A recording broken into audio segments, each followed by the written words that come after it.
Good morning. My name is Sarah Fosholtz. I serve as the Board Administrator for the Texas State Board of Examiners of Marriage and Family Therapists. We'll begin with a roll call. Dr. Merchant. Present. Dr. Barty. Present. Dr. Elder. Present. Mr. Francis. Cheerfully present. Thank you. Mrs. Husband Thompson. Here. Thank you. Mr. Parrish. Pastor Skoma. Present. Ms. Smith. Present. Chaplain Stodlin. Here. Thank you. With that, I'll turn it over to Dr. Merchant, the board chair. Okay, the meeting is called to order. Our first order of business is the approval of the minutes from the January 21st meeting. Motion to approve. Okay. Second. Okay, any discussion? Okay, all those in favor, raise your hand. Okay, that is unanimous. Okay, item number 3 is board review and possible action regarding appeals of application for licensure denials. And so we do have one case before us. Oh man, hold on, my thing's not working. In this particular case, hold on a sec. Wait a minute, I'm having a little technical issue. Oh, maybe I need to download it. That way I can actually read it, perhaps. Okay, yeah, there we go. Okay, so for this applicant, essentially she just does not have enough hours, not enough months of her practicum to qualify for the LMFT associates. And so she is lacking about 5 months. And so we can choose to add either months or hours onto her experience requirements. And my thought is she's missing 5 months, so add 5 months to. And she's here. Oh, she is here. Okay, good. So if you have, if that's enough of if you were finished, sorry. I'm finished. But we can bring her on if she would like to. Miss Andrews, if you can unmute.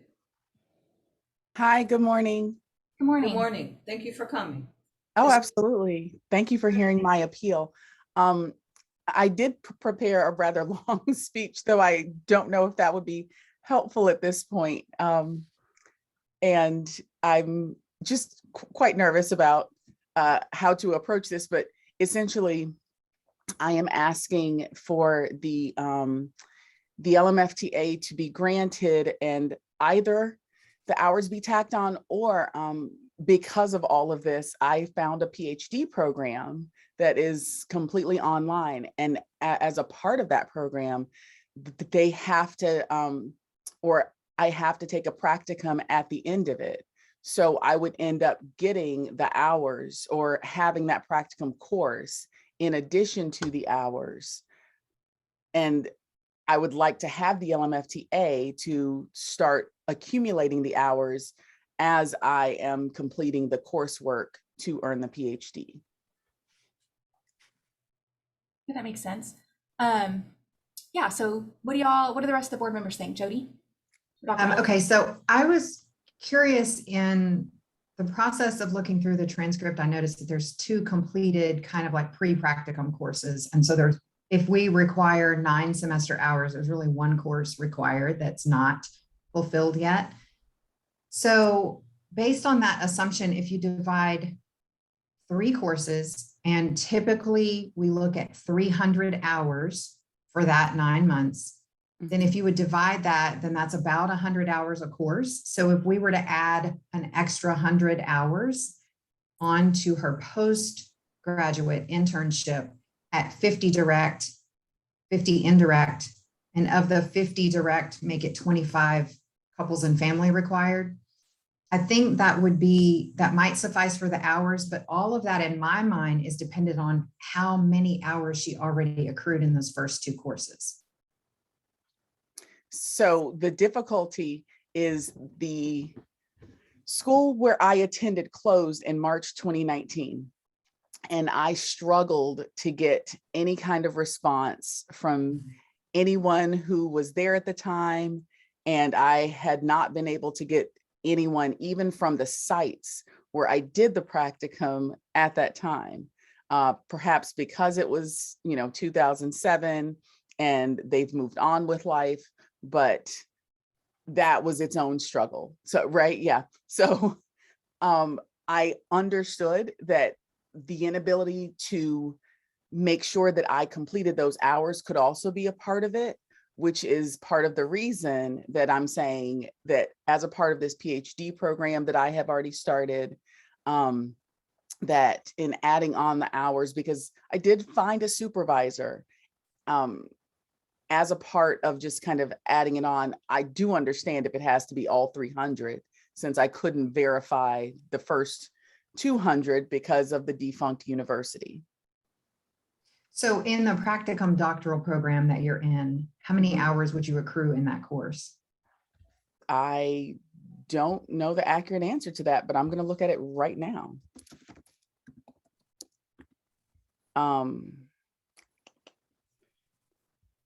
Let's see.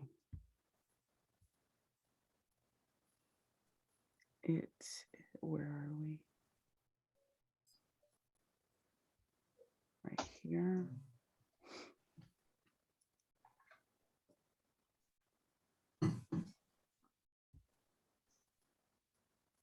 See the total, I just saw it.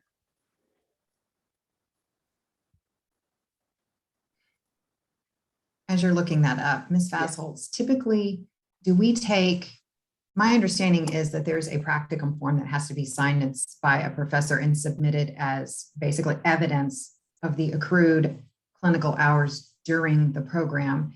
It sounds like there's an absence of even having that form, that documentation for those first two classes. So in the past, for anybody, what has been done when that practicum form is not submitted? Are we just saying the classes could qualify and say, okay, we take your word for it, the hours were completed? Or do we typically not count because there's no supporting documentation? This is more of a recent hiccup or challenge, in that before a program that started in 2017, what was required was 12 months or 9 semester hours. So we didn't so much need that practicum form to confirm the 300 hours, the 150 hours, the 75 direct to couple and families. That's for a program that began on or after 2017. So if the transcript showed a fall, spring, and summer practicum, we would count that either as 12 months or as 9 full semester hours and move on.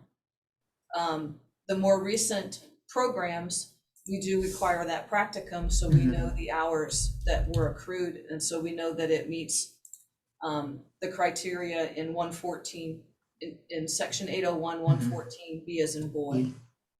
So this actually could be in Ms. Andrews' favor, because of the timing of her grad program, we would be using the pre-2017 criteria, which would say whatever's on the transcript suffices, and we could give her credit for that in the absence of the documentation form. Whatever's on the transcript must satisfy the 12 months or 3 graduate semester hours. Okay, thank you. And I found the program, it is an additional 3 hours of practicum course, but it does not specify the number of hours of clinical hours. Thank you. Or at least I'm not seeing it. Let me put it that way. Given that she doesn't know her hours, it seems to me that, I don't know, would y'all rather, instead of focusing on how many hours she needs to do, focus on how many months she needs to do? Madam Chair, I think the months would be good, because apparently there's some scrambling. She doesn't know how many hours she has. She doesn't know how many hours, what the PhD requirement is. And giving credit for something that's not clear, I think it's good for the person, Ms. Andrews, to know exactly what the program says prior to calling and to being with us. This is the great state of Texas. And so we have to protect the citizens as well as the potential practitioner. So I think for clarification and time consumption purposes, to economize our time, I think the 5 months, Madam Chair, would be the best course of action, given what we have seen or not heard or are totally unaware of, including the person who is calling. That would be my recommendation. Ms. Smith? I was going to say, how do you separate them? Because if will the 5 months be enough time to get all the hours needed? How do you separate that is what I just have curiosity about. If I may, so the requirements for the full independent LMFT license remains 2 years of work experience in marriage and family therapy with the 3,000 hours, the 1,500 direct, the 500 couple and family hours, 200 supervision, 100 of which must be individual. According to the rule in 2014 that allows the board to grant the associate licensed with an academic deficiency, staff would then require for the full LMFT license, not 2 years, but 24 months plus 5 months. So 29 months of work experience. The other criteria, the 3,000, 1,500, 500, 200 and 100 would remain the same, but likely because of her extended time, she'd likely accrue more. And if she pursues and completes the PhD, she'd have the opportunity to submit a practicum form for that PhD program and get credit per rules for any excess practicum that she may accrue during that PhD program. But that PhD program won't compact 5 months, it would just add hours. But the hours that she receives in her practicum, would she be able to count those towards? I mean, it seems like she'd be able to count those hours towards her license, even if she wasn't. Let me walk down the scenario a little bit. Okay. Because right now, in this point of time, the PhD is not completed. Right. So staff can't look at what might be done in the future. Right. But if this board approves with an extension of time as per the rules, staff could now award the associate license Right. at the time that at some point in time when she has completed the PhD and completed the requirements for the full independent license, she could submit the practicum form for the PhD and submit the supervised experience form to add up all the hours to meet the requirements, and the supervised experience form before staff would grant the LMFT license would have to meet whatever standard the board sets at this time. But it seems like if she has an LMFT associates, that she'd be able to count all the hours, even the ones done in practicum, even, you know what I mean? I understand, and the board has discussed this in the past. Okay. But if it's related to coursework, Uh-huh. it's under the practicum rules. It is not under the fully licensed, the associate rules. So if it's related to a practicum course, those maximums and the academic requirements are subtracted and those rules apply. So it seems like it would be in. And part of that discussion was the many ways that people come to their full licensure. Mhm. So someone who gets their master's degree and goes right into their PhD and then applies for the associate license, the practicum rules apply to what they've done in their coursework. Someone who gets their master's, then their associate license, then their PhD, to treat them equally, staff again applies. If it's related to academic coursework, those practicum rules apply, regardless of when that associate license was accrued. That was my latest understanding from the board, and it's been discussed maybe 2 years ago. So we're looking at what she would need to be able to be awarded an LMFTA, correct? The associate license. Right. Because I applaud, Ms. Anders, that you, and I want you as an MFT. And, you know, we want to make sure that we can create a path for you to get it. I think my leeriness is, how do we make this fair for everybody that comes to us? I understand. So I think right now we're looking at what kind of path can we create? Because I don't see how we can just award you, in my mind, I don't see how we can just award you the LMFTA right now. And instead, we're looking at what do we need to be able to tell you to be able to get to the LMFTA. Well, I Okay. think, I don't think I was clear. Let me pull up that rule. I mean, I think that we can award her the LMFT associates. We just would You just- add 5 months. Instead of taking 24 months, it would take her 29 months to get fully licensed. But here's my question. I agree that we would focus on time instead of courses. So we would require 29 months of clinical experience, adding that 5 months on the end. My question is, if in the course of having that LMFT associate license, if she is in that time able to complete that PhD practicum course, does that then satisfy the 9 semester hours of practicum experience and then nullify the extra 5 months because she's met the practicum requirement then?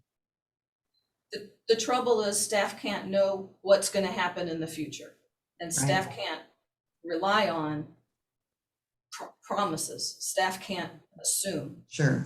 If she were to submit her, after she completes that practicum course, would she be able to submit evidence of it and then nullify the 5 months? I'll defer to the attorneys. Or maybe come back before the board If and they're- ask for it to be nullified? I like that. And I'll defer to the attorneys to help me understand whether this provision would require an eligibility order and the associate license could be awarded, or I don't think an eligibility in the order is past, we gonna just be, documented it by letter. yeah, I don't think you need an actual eligibility order if you're talking about education. You're talking about using that rule, because the eligibility order is typically because there's been some sort of like they've done something that they shouldn't have been doing, like, so, and then in order to get licensed, we're rectifying that. She didn't have a misconduct, I guess, is what I'm trying to say. Okay. So could the board craft a motion that said Ms. Andrews must complete, that staff may award the associate license, assuming all other requirements are met, and that staff may award the full independent license upon completion of an additional 5 months for a total of 29 months, or proof of completion of the doctoral practicum 3 graduate semester hours. And then staff could accept either, and Ms. Andrews has a path of whichever one she completes first, she can proceed. I really like that idea. Me too. That seems reasonable. I so move. Well, let's hear from Patrick. Will that work, Patrick? I wasn't gonna argue against it. I wasn't sure if the question was directed to me, but yeah, it's just something that goes in her licensing file. And then it looks like under that rule, they're making up those deficient things, then yeah, it's just gonna be something that we know this one particular person, we're gonna have to wait and meet those extra requirements before we issue the full license. Madam Chair, barring and after Sarah's definition and clear to me, outlining the process, and then Attorney Patrick affirming that, I so move, and I have Sarah to word it, but I so move the options that she has laid out for us. Second. Economize time. George, Mr. Francis, are you making a second? Okay, any further discussion? Okay, all those in favor, raise your hand. And that is unanimous. Okay, congratulations, Ms. Andrews. You will be getting your LMFT associates, assuming that you meet all the other requirements. And do you understand what the motion was? Yes, I do. Sorry, excuse me. Yeah. Okay. Yes, I do. Thank you. Yay. So Okay. Ms. Andrews, I'll send that to you in writing in an email, or if I don't have your email on file, I'll send it to you in a letter, and I'll include a copy of that in your file. And I will inform staff as soon as this meeting concludes. Excellent. Thank you so very much. We Ms. appreciate it. Andrews, this is And- Chaplain Stockman, if I may. In the future, this is sir. the great state of Texas. When you come before a board, please make sure you know what the hours are and what the requirements are and not look them up in front of the board. That would be helpful, okay? Yes, sir. Good to go. Thank you. Thank you. Mr. Varty? And yes, and also Tanya, just make sure that your supervisor Yes, is sir. aware of all of these permutations and Yes, sir. expectations, because you'll be working very closely with that supervisor to make sure that there are that this pathway is complete. Thank you very much. Yes, sir. Thank you, Ms. Andrews. Thank you. Best Have a of great luck to day. you. Yeah. Thank you. Okay, we can skip items number 4 and 5, board review and possible action regarding agreed orders, because there are none. And number 5, board review and possible action regarding contested cases. There are also none of those. So we can move on to number 6, which is report of agreed orders executed by the council's executive director. Is there any discussion about item number 6? One comment, Sarah, do you want to comment here about no fingerprints, or do you want to save that for your? Save that for my report. Okay. Number 7, report of cases dismissed by the council's executive director. Is there any discussion about agenda item number 7? I have a question.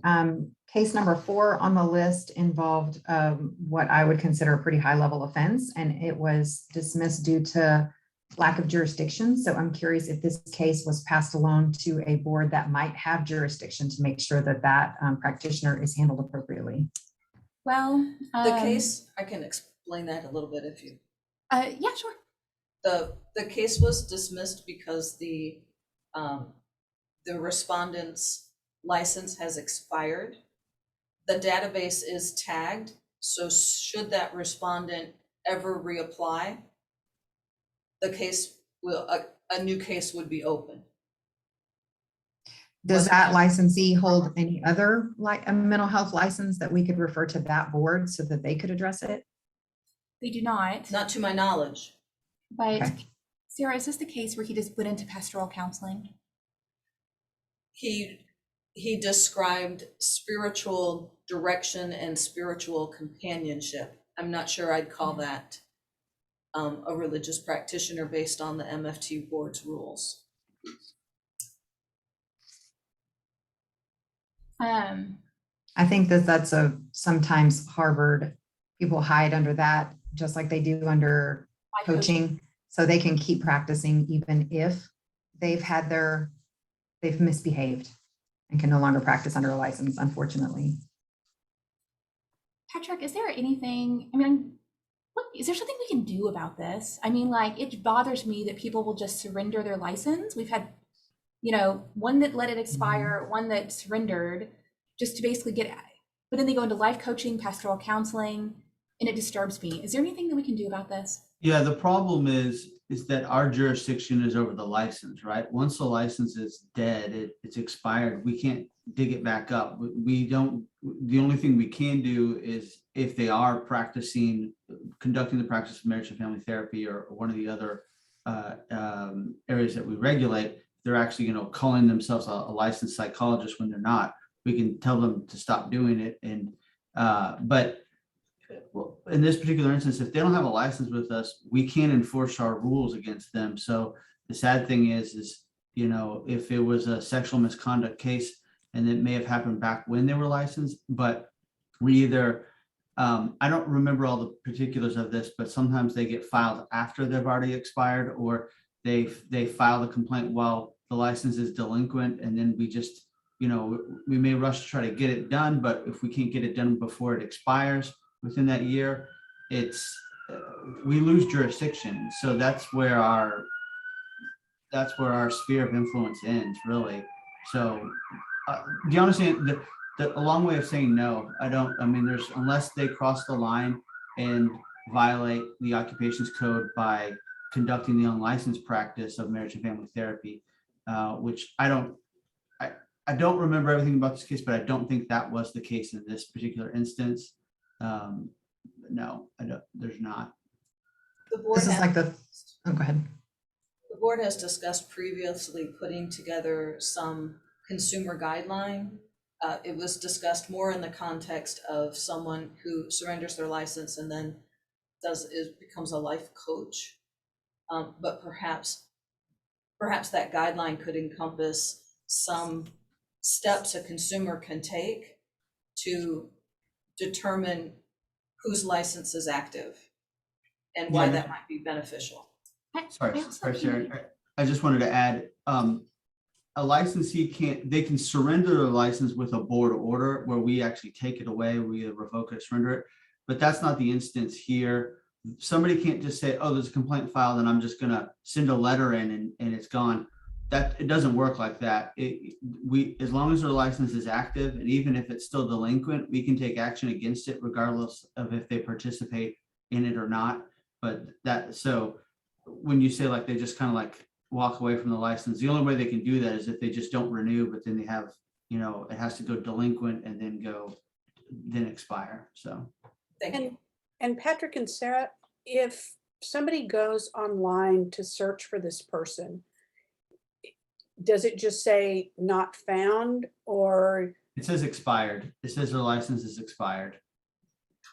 There's also though, so if somebody surrenders their license, I do like that if you search their license, it will actually, that document showing that their license has been surrendered and the agreed order, or the order is in there. So you can actually pull up the order and read why somebody was, why they surrendered their license. I just think if our job is to protect the Texas public, we have to start doing some type of education about coaching and all these other unregulated, unlicensed fields where we can't say anybody, you could go look them up. And if their license is expired, that might be a red flag. I don't even know if we can go that far to say that, because sometimes people just decide they don't want to deal with the license anymore. They want to practice nationwide, so they just move into coaching. And so I feel so horrible for the Texas public who could be duped into more harm being created by these kind of no man's lands that aren't regulated. Me too. I actually found this website called TELL, which is the Therapist Exploitation Link Line. And it has a really comprehensive list of how to know if you're being abused by your therapist. And I don't know, maybe the lawyers could look at it. Maybe y'all could all look at it and we could decide if maybe this is something we'd want to link to. If I can find it, I will share it with y'all right now, but I can't. Let me see here. Maybe we could put it in our coaching materials. Yeah. Because it's really, well, anyways, I came across it last night and just found it really helpful just to, does your therapist do this, and how to basically tell if you're being abused.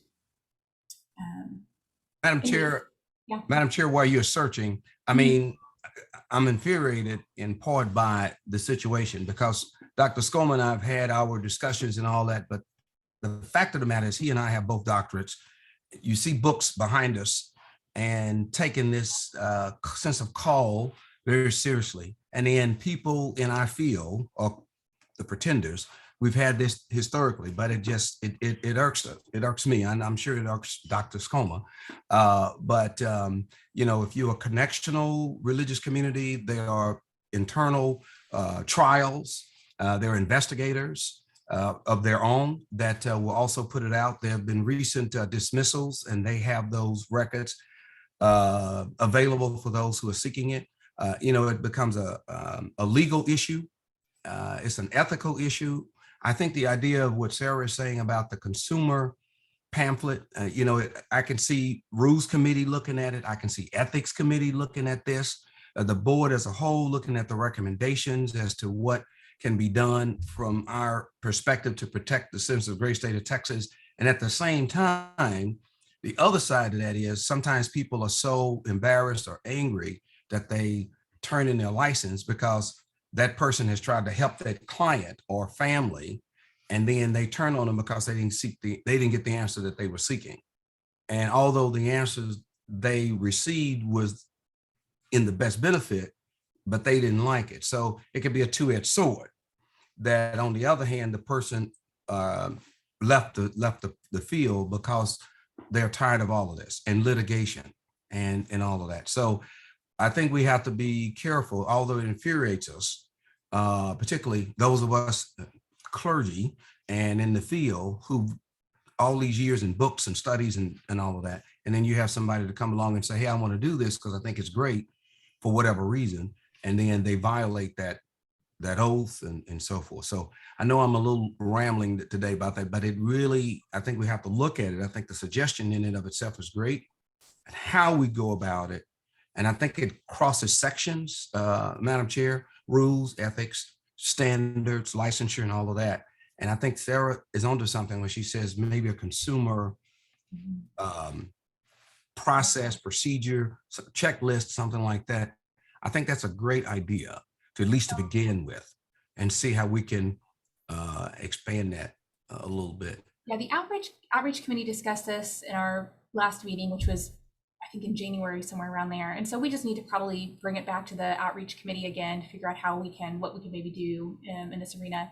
And I do think you bring up a good point, Chaplain Stoglin, that I feel like there are predatory therapists who go out of their way to abuse clients. And then I think that sometimes there's people who are just, they make bad choices and they did not set out to abuse somebody. So I think, but anyways, Dr. Elder, were you about to say something? I didn't mean to cut you off. Or Dr. No, not at all. I just want to say I completely agree with what Chaplain Stoglin and Mrs. Smith are saying about let's do what we can to educate the public about it. Right. And I like the website you sent. Thank you. You're welcome. Although we can't do it, being the body that we are, I almost wish that the legislator body would take this up to put some sort of regulations around coaching. This is a legislative fix more than it is anything else as I see it. Right, I agree. Pastor It's a Skoma? tricky dynamic. I coattails on Dr. Stoglin. In my other life, my Bruce Wayne life, whenever I'm a presbyter in a religious domination, so deal with ethical dilemmas there. And sometimes people will resign from the denomination, move on. It's not criminal. We don't really have any recourse. They can move on to independent churches, even other denominations. And legally, then we run into dynamics of slander and libel if we go after some things. So it's part of it is the dilemmas of a free society. Authoritarianism can handle some of those things, but then we give up more freedoms on the other side. And so I understand the tensions, and yet, especially with when they move into the religious realm, you've got First Amendment protections, and those can be abused, as we know, but that's the price sometimes of freedom. I'm not saying I'm okay with it, but I understand the tension.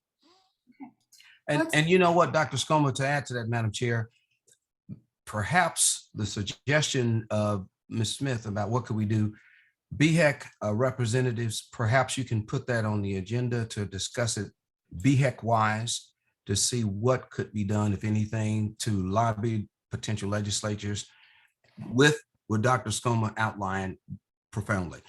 First Amendment, blah, blah, blah. I think if we approach it that way, at least we are having some kind of thought process to deal with this. And then legislatively, perhaps through BHEC and our representatives, and as a board, maybe, I don't know. I want to make sure that this is very clear. BHEC or our board or any of the boards are not allowed to lobby in any shape or fashion. Correct. The only way that this could be done is an association could take up this banner. An individual could meet with a legislator and take up this banner. Correct. I agree with you, Chaplain Stoglin, that talking about this on a BHEC level, what can we do about coaching? Yes. This is obviously across the board in all of our licensing disciplines, not just MFPs. So I think that's a great suggestion. I'm glad you got that up. And Ms. Smith, to clarify, you're absolutely correct. I don't want to use the word lobbying. I know I did, but not lobby, but to approach or have someone from the legislature to come to a BHEC meeting to discuss it and see what they think of it in the possibility of legislation. I would like to add to that, because I do think we need some movement. I mean, what I'm hearing is we all feel so powerless to do anything to prevent this harm. And I think an appropriate route that would keep us in the realm of where our jurisdiction is, maybe we could approach a stakeholder organization for coaches saying, we want to help you protect your profession because we respect you and we are seeing a pattern of people leaving ours and hiding in you. So it would be of your best interest to maintain your professional reputation to create some type of, for them to then maybe we build alliances with them and then they go to the legislature and request those types of regulations. Okay, let's move on to agenda item number 8, status report of quarterly enforcement case activities. Is there any discussion here?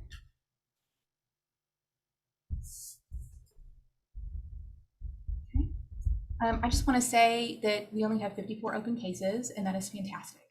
So good work to our attorneys and our investigators and the BHEC and just that entire team. I am thrilled with those numbers. So number 9, report of compliance with agreed orders. Is there any discussion here? I'm just curious on the first case, if a new complaint for non-compliance will be opened because the CEs are not completed and the deadline was January 24th, 2021. Thank you for the question. Yes, staff has taken appropriate steps, but Thank to you. avoid conflict down the road, I will not provide details. Sounds fair enough. Any other questions about number 9? Okay, then let's move on to report from our committee chairs. So up first is the Reverend Dr. Skoma with the Ethics Committee report. Thank you, Dr. Marchant. Yes, we met on April the 5th, and I had some just concerns. We hadn't met in quite a while. So my report for this keeps being, yeah, we didn't meet. And I was just thinking through with the new systems we have in place that are working very well, the matrices and things. My concern was that we automate the ethics process so much that it's almost like I've got a Tesla on order that keeps getting pushed back because of the supply chain, but it's got a self-driving mechanism and I'm learning to trust it, but you don't want to go completely hands off. And so we just met to talk about what should our role be. We don't want to meet just for meeting's sake, but we also don't want to be not holding up the fiduciary responsibility we have as an ethics committee to give oversight. Nothing to do with not trusting staff or trusting those dynamics. And yet the board exists for a reason, to give some oversight. And so we all met together and met with Sarah and the attorneys and came up with a plan that we will give a review to some of the more egregious dynamics, just put eyes on them, not reinvestigate things. I think in the past, we kind of act like co-investigators. We don't want to go back to those days. But just so we can look and so that somebody on this committee can say, yeah, we've put eyeballs on it on a little more in depth. And so we're getting a report that Sarah's putting together a few weeks out from our meeting. We will have a ethics meeting and then report back to you, probably just to say, yeah, everything's shipshape. And I can say everything's shipshape. One of the reasons we're not meeting much is we have just not had a lot of egregious ethical violations. So I'm happy for that. I prefer to be out of the job on those things, but we want to be prepared when we need to be to protect the public and our clients. Any questions on any of that?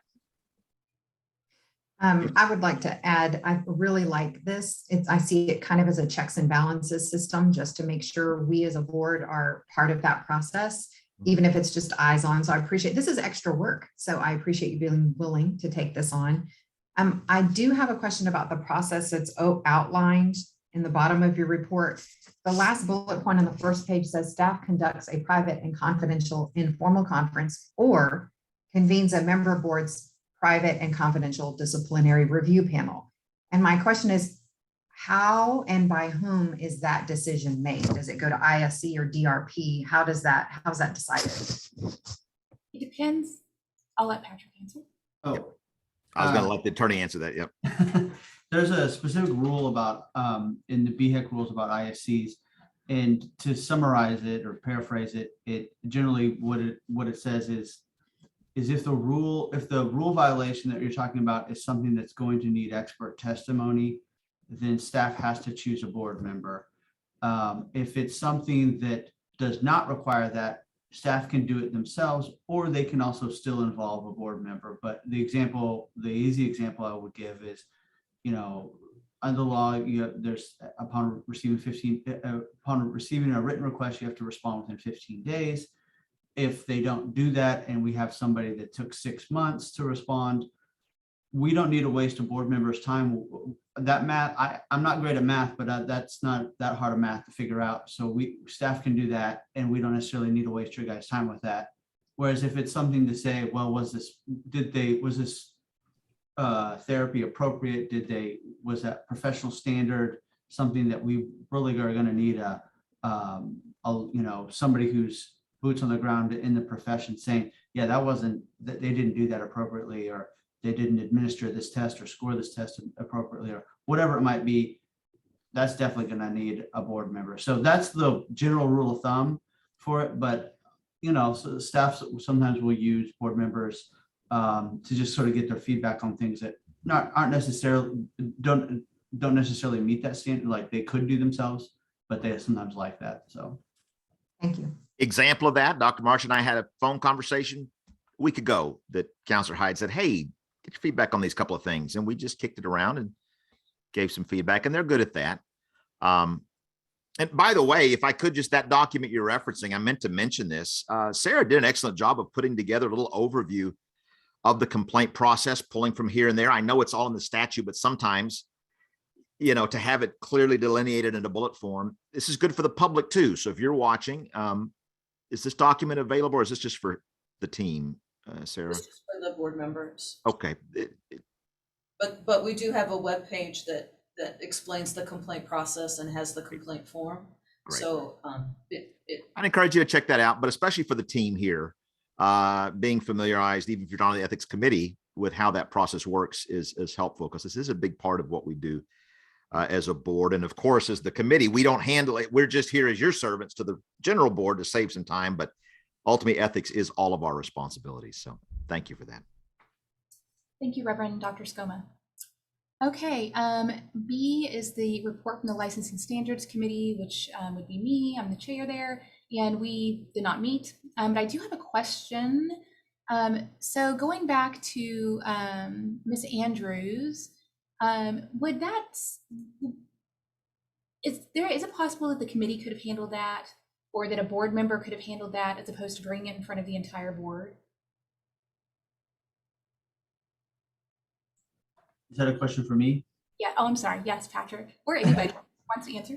Yeah, so a lot of times I know other boards will do is they'll use an applications committee that they'll kick things to. And so under the BHEC rules for the review of things, the review of applications, that's one of the steps that'll go to an applications committee. Each board has different names for things, so I'm not sure Sarah, would this be the MFT's applications committee? it's called the Licensing Standards Committee. Okay, but it functions as what would be like an applications committee, like Correct. okay. I think it would be somewhere where it could have gone there potentially first. I don't know. I'm not familiar with her particular application, so I don't know if staff just looked at it and thought the full board need to look at it or not, but or if somebody said have the full board look at it as opposed to the applications committee, but one of the stops could be an applications committee review. Sure. I think I would like that. My directive was to take it to the board. It was discussed at a Friday meeting with staff. I'm not part of that meeting, and that was the directive I received. Yeah, and under the BHEC review rules, if it'll either go to staff and staff will deny, and then it'll go to the full board, or it'll go from staff to then that applications committee, and then the applications committee can then kick it. So there's kind of a two-way path. So that sounds like it was the appropriate thing in this instance, where they looked at it and said, why don't you have the full board look at it as opposed to the applications committee? But sometimes an applications committee can look at things. Okay. Yeah, if it can go to the Licensing Standards Committee, then that would be great. Okay, so C is a report from the Outreach Committee. We also, we have not met as the committee this quarter, but we did have a lunch and learn a couple months ago. That was in February? March 10th. March. And that went super well. And I actually would like to schedule another one, especially because I got to speak, I got to present at TAMFT on behalf of the board, and that went super well. And about 1 million things came up in my presentation. And so I'm probably going to save that for the end of the meeting in my chair report, where I'll kind of go over maybe some of the things that people had questions about. But I think that a lot of the questions that they had, I would kind of like to go back and address those in a lunch and learn. So I think that probably after the meeting, Sarah, maybe you can email us all and we can schedule a lunch and learn for sometime in probably June. So Look at dates. I would like to thank Dr. Merchant, Ms. Smith, and Mr. Parrish for participating in that lunch and learn. It was very well received, and I appreciate their time and expertise in attending that event, paneling that event. Dr. Elder? I would like to echo the gratitude for the time and energy put into that. I was able to kind of jump on and listen for an hour of it. I didn't stay on after that, but it was very, very informative, very helpful. And I just think it's so great for the public to see us and know us. I do have a question. Based on the report, I'm curious, is there an ability for stakeholders to watch asynchronously or listen asynchronously? And if so, do we track asynchronous views for our analytical purposes? So the lunch hour event was posted to the YouTube channel, and it does track how many views. Yay, I think that's good data for us. We do not offer, just for the public attendees information, we do not offer a continuing education credit for that post-event viewing. Yeah, they have to watch live to get the CEs, but, and I think that's pretty standard. Yeah. Thank you. Number D is the report from the Professional Development Committee. So Ms. Husband-Thompson. Good morning. We haven't met since our last board meeting, but I think, Sarah, you had something you wanted to share under this. Just to inform the board that the work that the Professional Development Committee did in December to revise and update the jurisprudence exam that was approved by the board in January, the vendor completed those updates, and that new exam went live on March 2nd. So the report that you have about the jurisprudence exam today is the old questions, but the next report that you have will be fully updated until, of course, another rule is adopted and changed. You know, life goes on. Thank you, Ms. Husband-Thompson. Thank you. Okay. And then number E is report from the Rules Committee. So Mr. Francis. Thank you very much. We had a meeting on March 18th of the Rules Committee, and that Rules Committee consisted of Dr. Elder and Dr. Merchant, myself, and obviously the team. And so I first want to start off with thanks, because I always learn so much, and I always just appreciate the way in which things are handled. Dr. Merchant and Dr. Elder, the inclusive nature in which they manage the rules, in which they look at the rules, and the respectful nature in which they look at other stakeholders and their thoughts and opinions and bring them to that meeting is just very much appreciated. And I think everybody should know that. And I also want to really show a lot of appreciation to Ms. Fassel for the minutes that she provides and the support that she provides, that for me, and I'm sure for all of us, make our jobs a lot easier, and to be able to manage this along with other parts of our lives. So just let me start off with that. In the interest of time, what I'll do is I'll go through the items that we discussed. I believe every item that we discussed is on today's agenda. So instead of diving deep here on this report, I'll wait for that until we get to that agenda item, but just very briefly go over it. So in the order that we discussed things, the first one was the Rules Committee discussed the bullet point of the social media without consent, viewing social media without consent, and the guidelines for the social media. We brought this back. That was recommended to be brought back to committee where we discussed it, and that is back on the agenda today. The second one was brought forth by Dr. Elder, and that was recommending adding a definition for direct clinical services. And we had a very lively discussion around that. That also included getting feedback from outside individuals, some clarification that happened. And so a lot of outside work by the team to bring that back to the table. And that too is on the agenda for today. The third one, as requested by the BHEC General Counsel, we looked at the severity level and sanction guideline, clarifying, simplifying that guide. That is on the agenda today. The fourth thing that we discussed was to add a separate sanction on the schedule of sanctions due to new language in the proposed rule regarding emerging areas. And that's on the agenda today. And then the last thing was requested by BHEC Standardization Work Group. The Rules Committee discussed and recommended changes on the professional representation, clarifying how supervisors must represent themselves to clients and the public with effective date to allow licensees. That too is on the agenda today. And so with that, I will conclude my report, but just say thank you to my fellow members of the committee and to the staff for making this so much easier and for clarifying rules for individuals in the great state of Texas. Thank you. Okay, so let's move on to item number 11 then, a discussion of possible action concerning recommendations from the Rules Committee. So up first is changes to the MFT guidelines for using social media. As a reminder, we did discuss this at our January board meeting, and there was discussion over the last bullet point regarding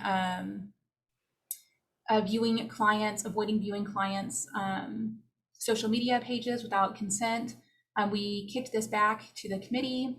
The committee discussed it again, and they have brought it back again before the board with the avoid viewing with the worded as you can see on your screen.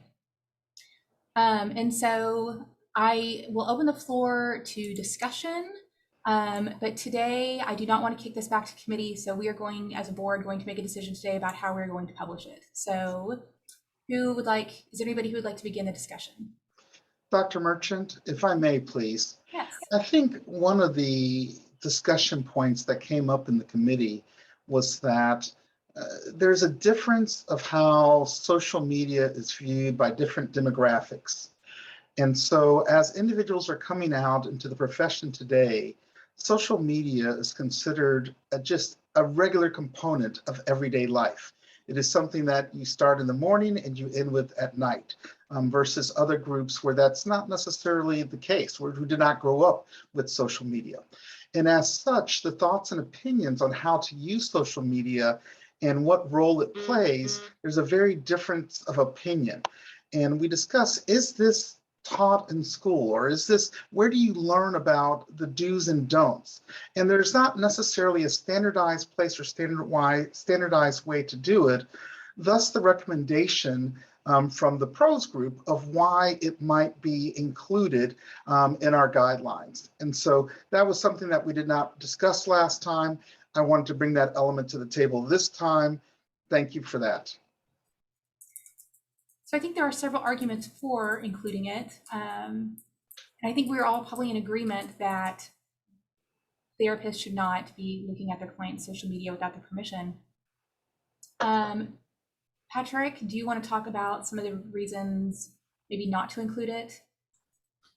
Sure, I can do that. I spoke on this the last meeting, so I'll try not to belabor everything that I've said previously, but I wouldn't recommend adding this last bullet point. And the main reasons it kind of that I look at here is most of these bullet points, or all of these bullet points except for this last one, I can generally link to a specific rule and say, if you do this conduct, you're potentially violating a specific rule.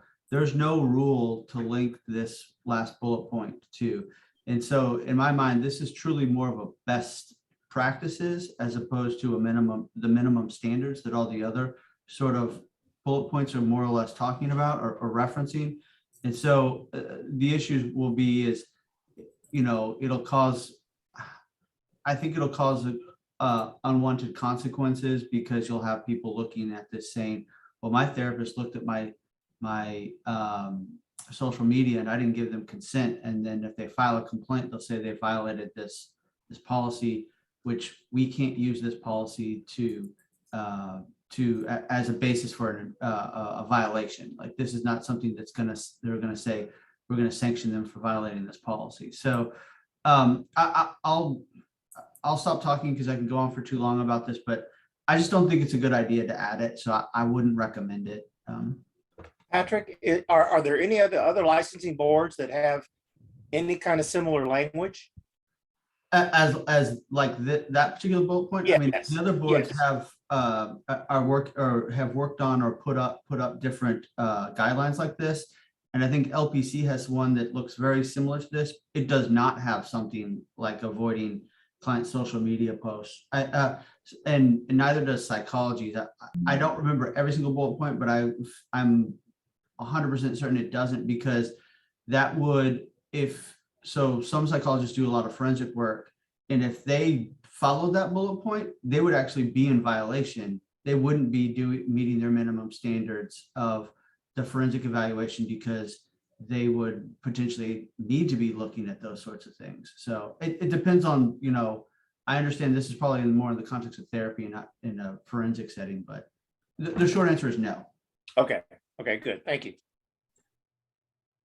I think the reason that we added that last phrase at the end, which is unless given consent to view such information, is that there are times where it's appropriate. If your client has given you consent or a court has ordered you to, then you need to go view that information. Otherwise, we need to rely solely on what the client brings into us into session and chooses to share with us, rather than snooping around on social media to find out about them. I would also add that this bullet point is clearly within the spirit and the charter of this organization in protecting the citizens of Texas, in that it very much guides how that conversation, how that practitioner conducts their work. So it falls very much in line of what we do.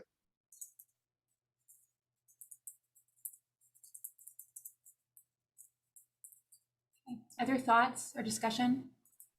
Or is somebody ready to make a motion? Does Counselor Hyde have an alternative language that might make that more palatable instead of avoid? Is there some language of, I don't know, carefully consider, the need to, or anything like that we could get across the point that we want you to be careful about this without it looking like there's teeth to it that there clearly aren't? Well, we batted back and forth, I think, numerous ideas in the committee about different language. So the short answer is no, I don't have language right now, because we spent a lot of time going back and forth on how maybe we should wordsmith it. And ultimately, this was kind of the language that the committee looked at. And I have to tell you my honest opinion, I don't think it's a good idea to add. So, and I appreciate that opinion. And you're an attorney, not a poet. We get it. So. Yeah. Madam Chair, I echoing today, Dr. Skoma, and the attorney, I don't know if we can say that. I think it makes us look foolish if we say, if somebody does it, it's almost like, nah, I've done it. What are you going to do to me? No, nothing. So I think we just have, maybe we can, at best, if we don't delete that sentence, just say we strongly recommend you not do it unless you have good reason, such as court order or for research purposes or something like that. Short of that, I think it's a waste of our time. And I think that it just makes us look foolish because there's nothing that can be done about it. And it would fall under ethics, ethics or code of ethics in that regard. But then end of the day, there's nothing that anyone can do about it. And so, and sometimes you can even, if I look up G5 and someone's name is closely associated with it, I'm not looking at them. It just happens to pop up on my screen at G5, and there's G5 that may be a client or something of that nature. Am I going to be punished because I looked up G5 for something totally different? I don't know. So I don't want to beat a dead horse and make it into glue, but it's just something that we have to look at carefully, and then we can make a decision. Ms. Smith? Yes, thank you both to Dr. Elder and to Mr. Francis for all the hard work you guys have been doing on this. Was there a reason that this came up? Was there a rationale behind putting it there in the first place? So what happened is that we were, as a rules committee, we were given kind of the draft of what's been used by the other boards. And in that process, we were also given AMFT's teletherapy and telesupervision guidelines, their most recent editions. And so we went, I know I personally did, I don't want to speak for any other committee member, but I read that document very thoroughly to see how it lined up with what the bullet points were on these guidelines for social media. And if there was anything that might have been mentioned in the best practices guidelines that weren't covered, and that was identified as one that is in best practices, it's out there, it's a standard of the profession, but it wasn't mentioned at all in these guidelines that we were putting out. So that's why we felt like, let's add this one just to make sure we're covering our bases. Thank you. So this is covered in the AAMFT Code of Ethics under the best practices. Right. Because I think with Councilor Hyde's perspective being that this is more of a best practice dynamic, and it doesn't really have teeth, it sounds like, to be able to enforce any kind of non-compliance with that. It seems like it would be best to not include it in our rules, but to continue to point back toward the best practices of the association of AAMFT. That's what it So would. then I have a question, because my understanding is what your understanding is, Dr. Barti, is that our rules are minimum standards. And then you have professional associations who put out best practices. And so Well, I guess I need some clarification on why are our- we putting out guidelines then? Well- What's the role of guidelines? Well, if I understand it, our rules can be enforced. Is that correct? As opposed to best practices cannot be enforced.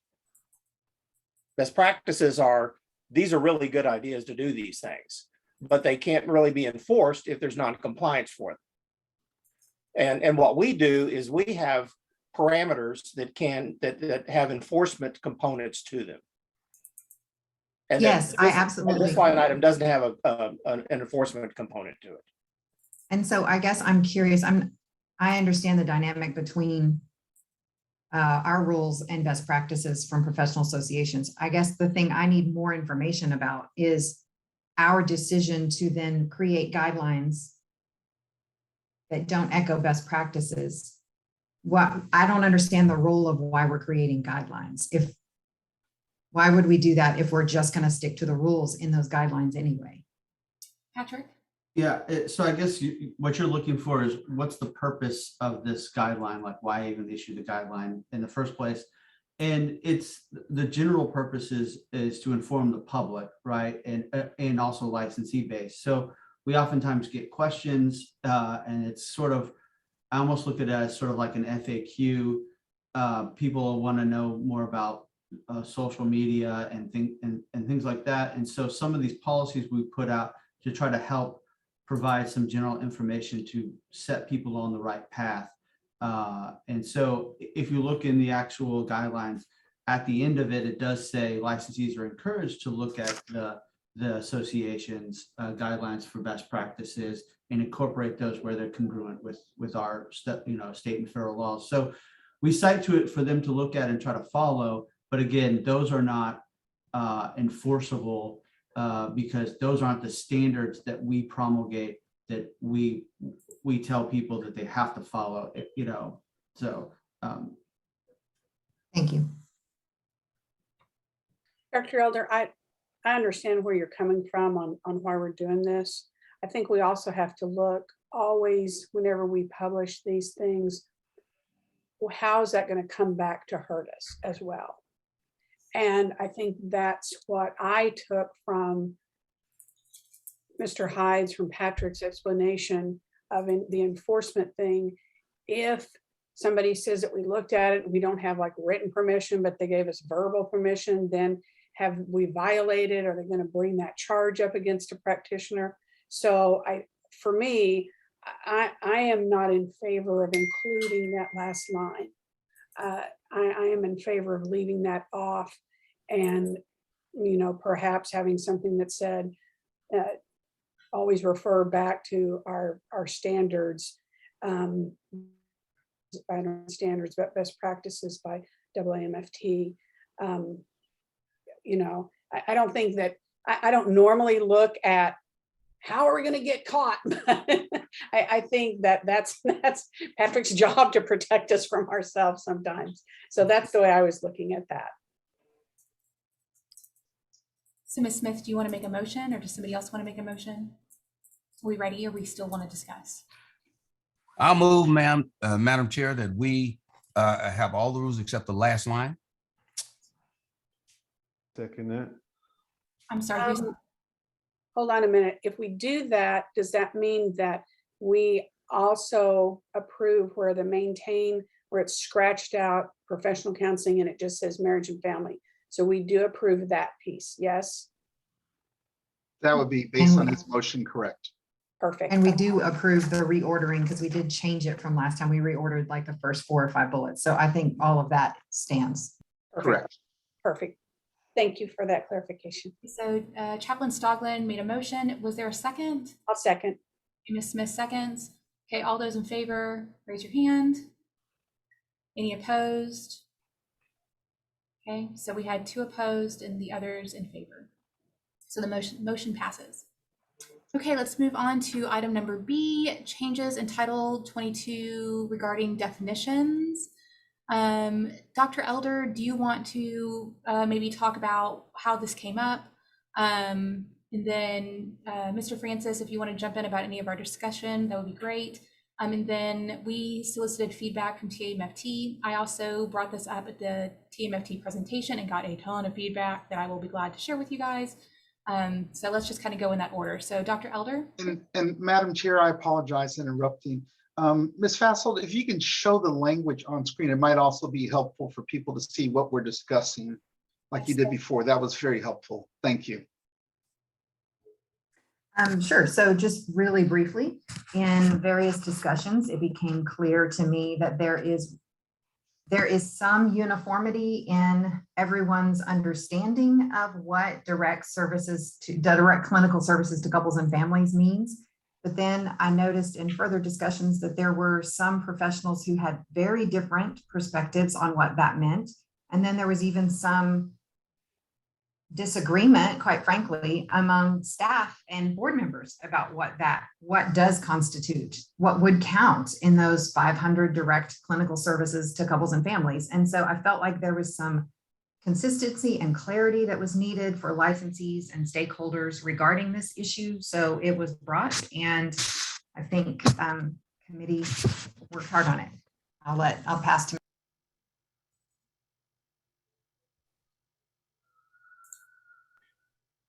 There have been so many questions as a supervisor as to what are direct hours.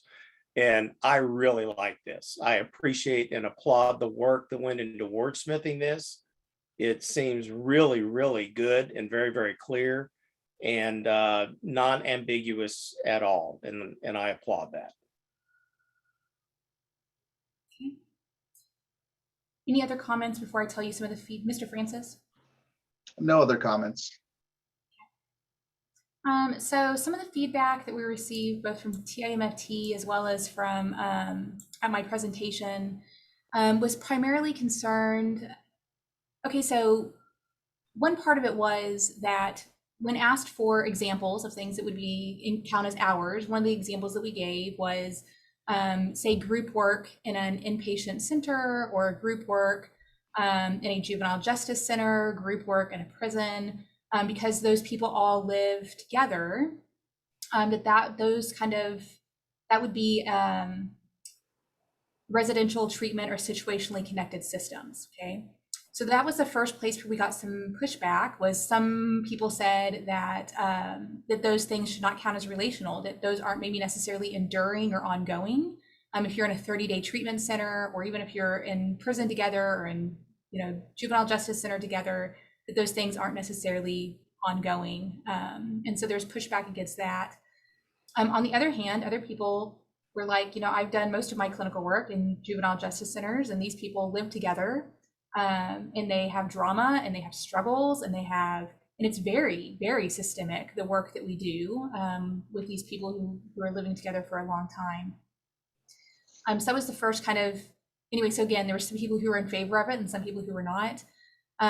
We also, there's also some pushback here in terms of like medical family therapy that oftentimes, basically the medical family therapists were saying that we do need to, the thing they liked about this definition is it would allow, like, whenever the medical family therapist is working with a medical team, maybe trying to do some advocacy between the client and the rest of the medical team, that should count as a relational hours. They're trying to like mediate those relationships. So that was any question. Well, that was for the first kind of part of the feedback, was just kind of regarding this last part of the sentence. The other feedback that we got was the part about 2 or more individuals simultaneously, or 2 or more individuals from the same family system within the same therapeutic session. So an example of this would be if you have maybe you work with a child for the first 25 minutes, and then you work with mom, doing some maybe parenting or coaching kind of, parenting training with mom for the next 25 minutes, that would count as relational. So I think there's been overwhelming support for that, but there was also some pushback as people are like, okay, so what if I see the husband for an hour and then I see the wife for an hour and we talk about different things? Can we count that as relational?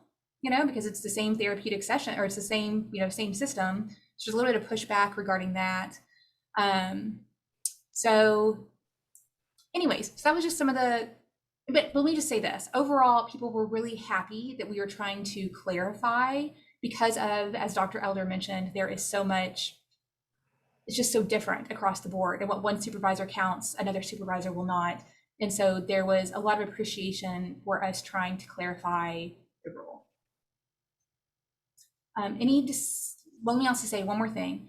Basically, we have 2 options today. Option number 1 is that we could, if we wanted to, kick this back to the committee and have them discuss and produce a new rule, perhaps. Or the other option would be for us to publish, to adopt either this definition or a similar definition, and this would allow it to go before the public for public comment, which then again might help us make a better decision about being able to solicit more official public comment, might help us make a decision about whether we want to adopt this rule or not. Does that make sense? I hope that makes sense.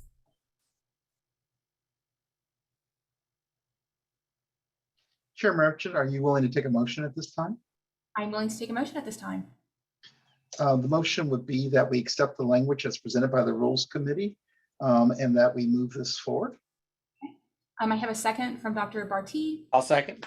Is there any further discussion? Okay, all those in favor? Okay, that passes unanimously. So we will move that forward.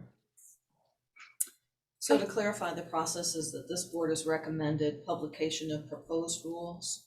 It'll go to the council for their review, and after their approval, be forwarded for publication, or if they reject it for some reason, they will send it back to the board. Thank you, Ms. Massold. Okay, let's move on to item C. This is about regarding professional representation, and basically it's well, y'all can read that, basically requiring LMFT associates to add supervised by in the name of their supervisor in their advertising materials. Ms. Smith, do you want to say anything about kind of the origins of this? Sure. This came out of our BHEC meeting in Standardization Committee. We have a lot of dual license practitioners, LPC and LMFT. And LPCs are required to do that. I think that a lot in kind of getting a lot of feedback from different people, a lot of LMFT associates were doing it, but it actually wasn't in our rules. And so this is where this came from, to make this a lot easier for people that are supervising dual licensees, that they are having an easier time to, okay, you're okay over here, just to make it a little cleaner. And so that was the reason for this.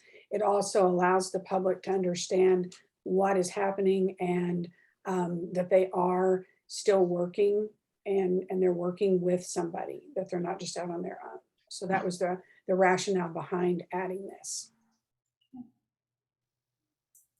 Is there any discussion? Dr. Elder? Oh, I was ready to make a motion. Okay, I didn't mean to. Okay, I make a motion that we accept the wording as written and move it forward to BHEC and possible public comment. Dr. Barty, And second. I will second that. Okay, any further discussion? Okay, all those in favor of accepting the motion? Okay, that is unanimous. Okay, item number D is changes to the severity level and sanction guide. Patrick, would you like to say anything about the origins or purpose of this? Sure. The in 801.302, there's currently two supervision, two suspension categories. And whenever we looked at the schedule of sanctions, they always kind of fell into both of those. So it really, the differentiation of having the two didn't seem like there was any really meaningful purpose. And so the recommendation was some of the other boards just have, it's a suspension and it's for whatever period of time that the suspension is. It doesn't have to be a short suspension or a long suspension. So the recommendation was to combine the two into just one, it's one level. And then statutorily, the fine can be as much as $5,000. So we kind of tied our hands in the rule by depending on which level you went into, the max we could find someone. So we just, doesn't necessarily mean we're going to be finding people more money, it just gives us the option to find people more. And there's a maybe some clarification, changing the word termination to suspension. This kind of makes it, I think, a little bit of a clearer in it. Attorney Patrick, for the board's consideration on new level 3 probated suspension, it lacks the language about a possible administrative penalty from a certain range. Does that mean that staff would be constrained to not assign an administrative penalty if a probated suspension is called for in the matrix or with a mitigating or aggravating factor on an? I don't think so. I'm trying to pull it up real quick. It does say in 5, an administrative penalty may be Yeah. for any violation. Right. So 5 gives you the option to go ahead and put the penalty on it in lieu of or along with it. So no, I think you're fine right there. Unless you wanted to add more clarifying language, I was just working with the framework that was already there, but I don't think it's needed. Thank you. Mr. Hyde, could I ask you just a clarification, like for example, on number 2, level 2, it says suspension of license with possible administrative penalty of this. And then it says, but may require suspension of licensure for a period of time. Would that not be a will require suspension? Because it sounds like the suspension is the standard and the financial penalty is the consideration or the possibility. And the same thing with the level 3 is that it says it's a probated suspension of licensure. And then the last sentence, probationary terms may be ordered as appropriate. Would those not necessarily be will be ordered? Well, I'm looking for the language that you're. Oh, okay. On number 2, on level 2, it says suspension of license with possible administrative penalty from $250 to $5,000. Correct. These violations involve less misconduct than that, but may require suspension of licensure. Should that not be, but will require suspension of licensure?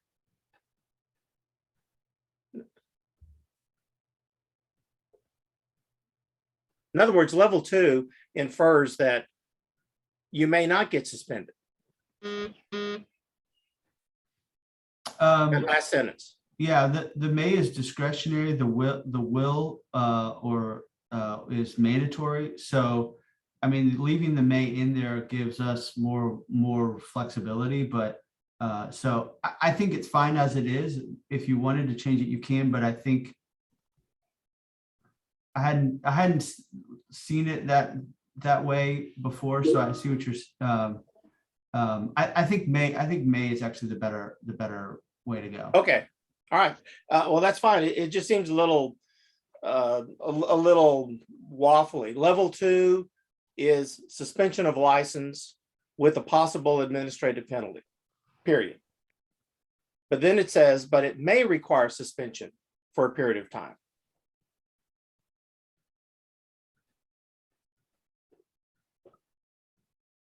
I'm not hung up on that. I'm just trying to clarify it. Okay, yeah. I think May's the right one because we may have mitigating factors or things like that we can move people around, or aggravating factors so that we can move people up and down. So that's why I think the May is better. Again, And that's why you're the attorney and I'm not. okay. Thank you. Okay, good. That's what I was looking for. Thank you. Any further discussion, or are y'all ready to make a motion? Madam Chair, I'll I'd make like a to make a motion to accept the language as presented to the overall board from the Rules Committee. Second. Okay.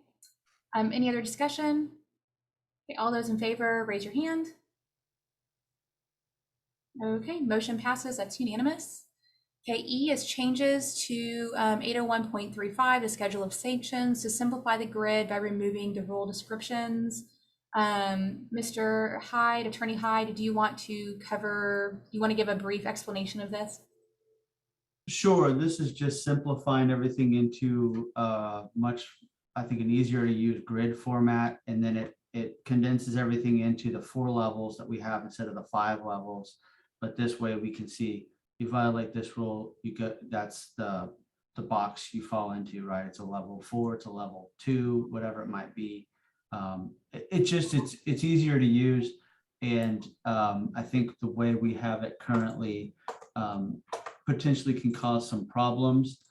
So I would, especially whenever we modify language in any particular rule, one of the problems is you have to then look and see how does it modify what's stated on the current schedule, and is it conflict with it? And it becomes a little bit of a nightmare from an editing standpoint. So this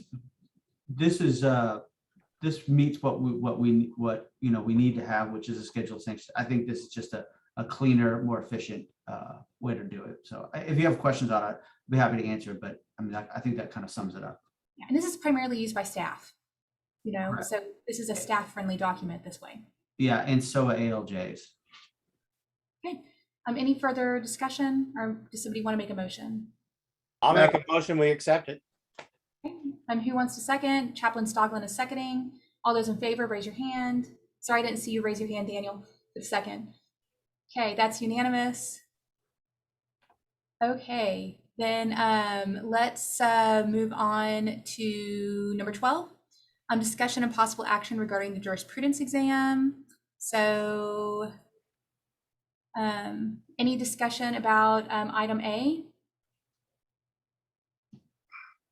I'll just be interested to see how the feedback changes, because we still got quite a bit of there's too much about BHEC, but I'm anxious to see in the next quarterly report how that might change since the questions have been amended. Yes, I'm looking forward to reading that report too, Dr. Elder. And again, I really appreciate your work, and I believe it was Dr. Barty who also assisted you on that, to modify that. So thank you all for that, and I'm looking forward to seeing the results too. Okay, item number 13 is report from the board chair. Oh no, hold on a sec, I gotta find my notes.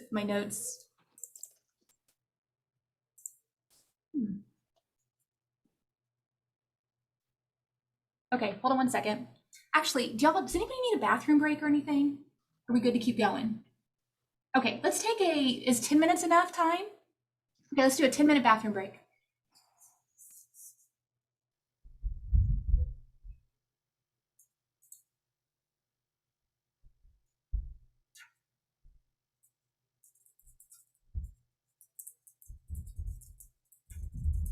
Oh, why this thing's not working?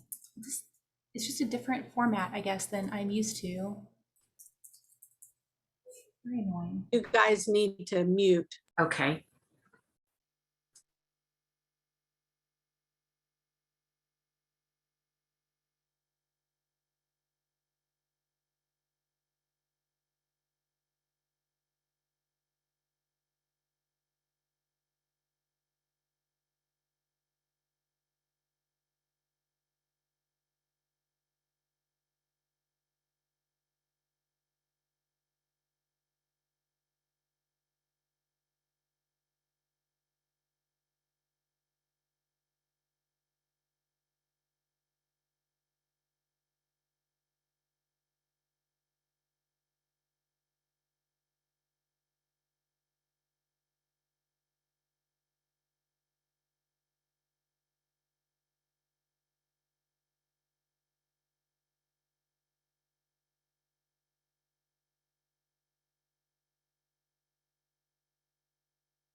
So I'd like to just do a quick roll call again. Dr. Merchant, Present. Dr. Barty, Present. Dr. Elder, Present. Mr. Francis, I'm here. Mrs. Husband Thompson, Here. Mr. Parrish. Here. Thank you, sir. Reverend Dr. Skoma, Here. Smith, Here. and Chaplain Stodlin. Here. Thank you. We are all back. Okay. We have an attorney. Yep, we're all back. Yes. Okay, well, welcome back, everybody. So we are on agenda item 13, the board chair's report. So I just want to tell you all a little bit about TMFT and some of the issues that came up there. So I presented just about the rules, gave a rules update. Dr. Barty was also in the audience. So if there's anything you want to contribute that you picked up on, especially if I missed something, please feel free to add. So I will say that I started with the presentation by talking about the kind of the change in the EMFT RB exam, that process. And people actually cheered when we talked about how quickly people were getting licensed. I told the story of how last year I had students who were licensed in less than 3 weeks after graduation. And I mean, there was applause. So anyway, so people are very pleased with people are very pleased with the speed at which our graduates are getting licensed in Texas. There were a ton of questions about the CEUs. I let them know that was going to be coming up for public comment. I think we talked about that for quite a while. Would you say, Dr. Barty? I feel like we talked about it forever. At certain points, I just had to say, I have no idea. I don't know. I'm going to have to look into that and get back to you because I just did not know the answer to some of the questions they were asking.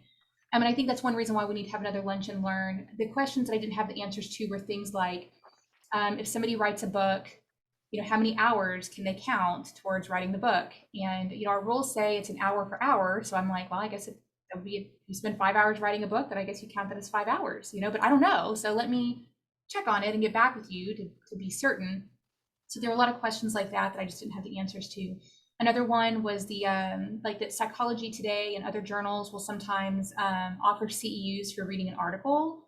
And are those real CEUs, or do those count as the self-study CEUs, which historically they've always counted as real CEUs, but now does that mean they can only do that for 1 hour and count it as self-study? So anyway, so some questions like that came up. There was also some questions about also at the end of when Kaz gives the list of what CEUs we will count. It just says providers approved by one of the above, referring to like professional associations, governments, educational institutions. And so people were like, what does that mean? Providers approved by one of the above. And I'm like, if it's a provider approved by one of the above, I don't know that I have any more.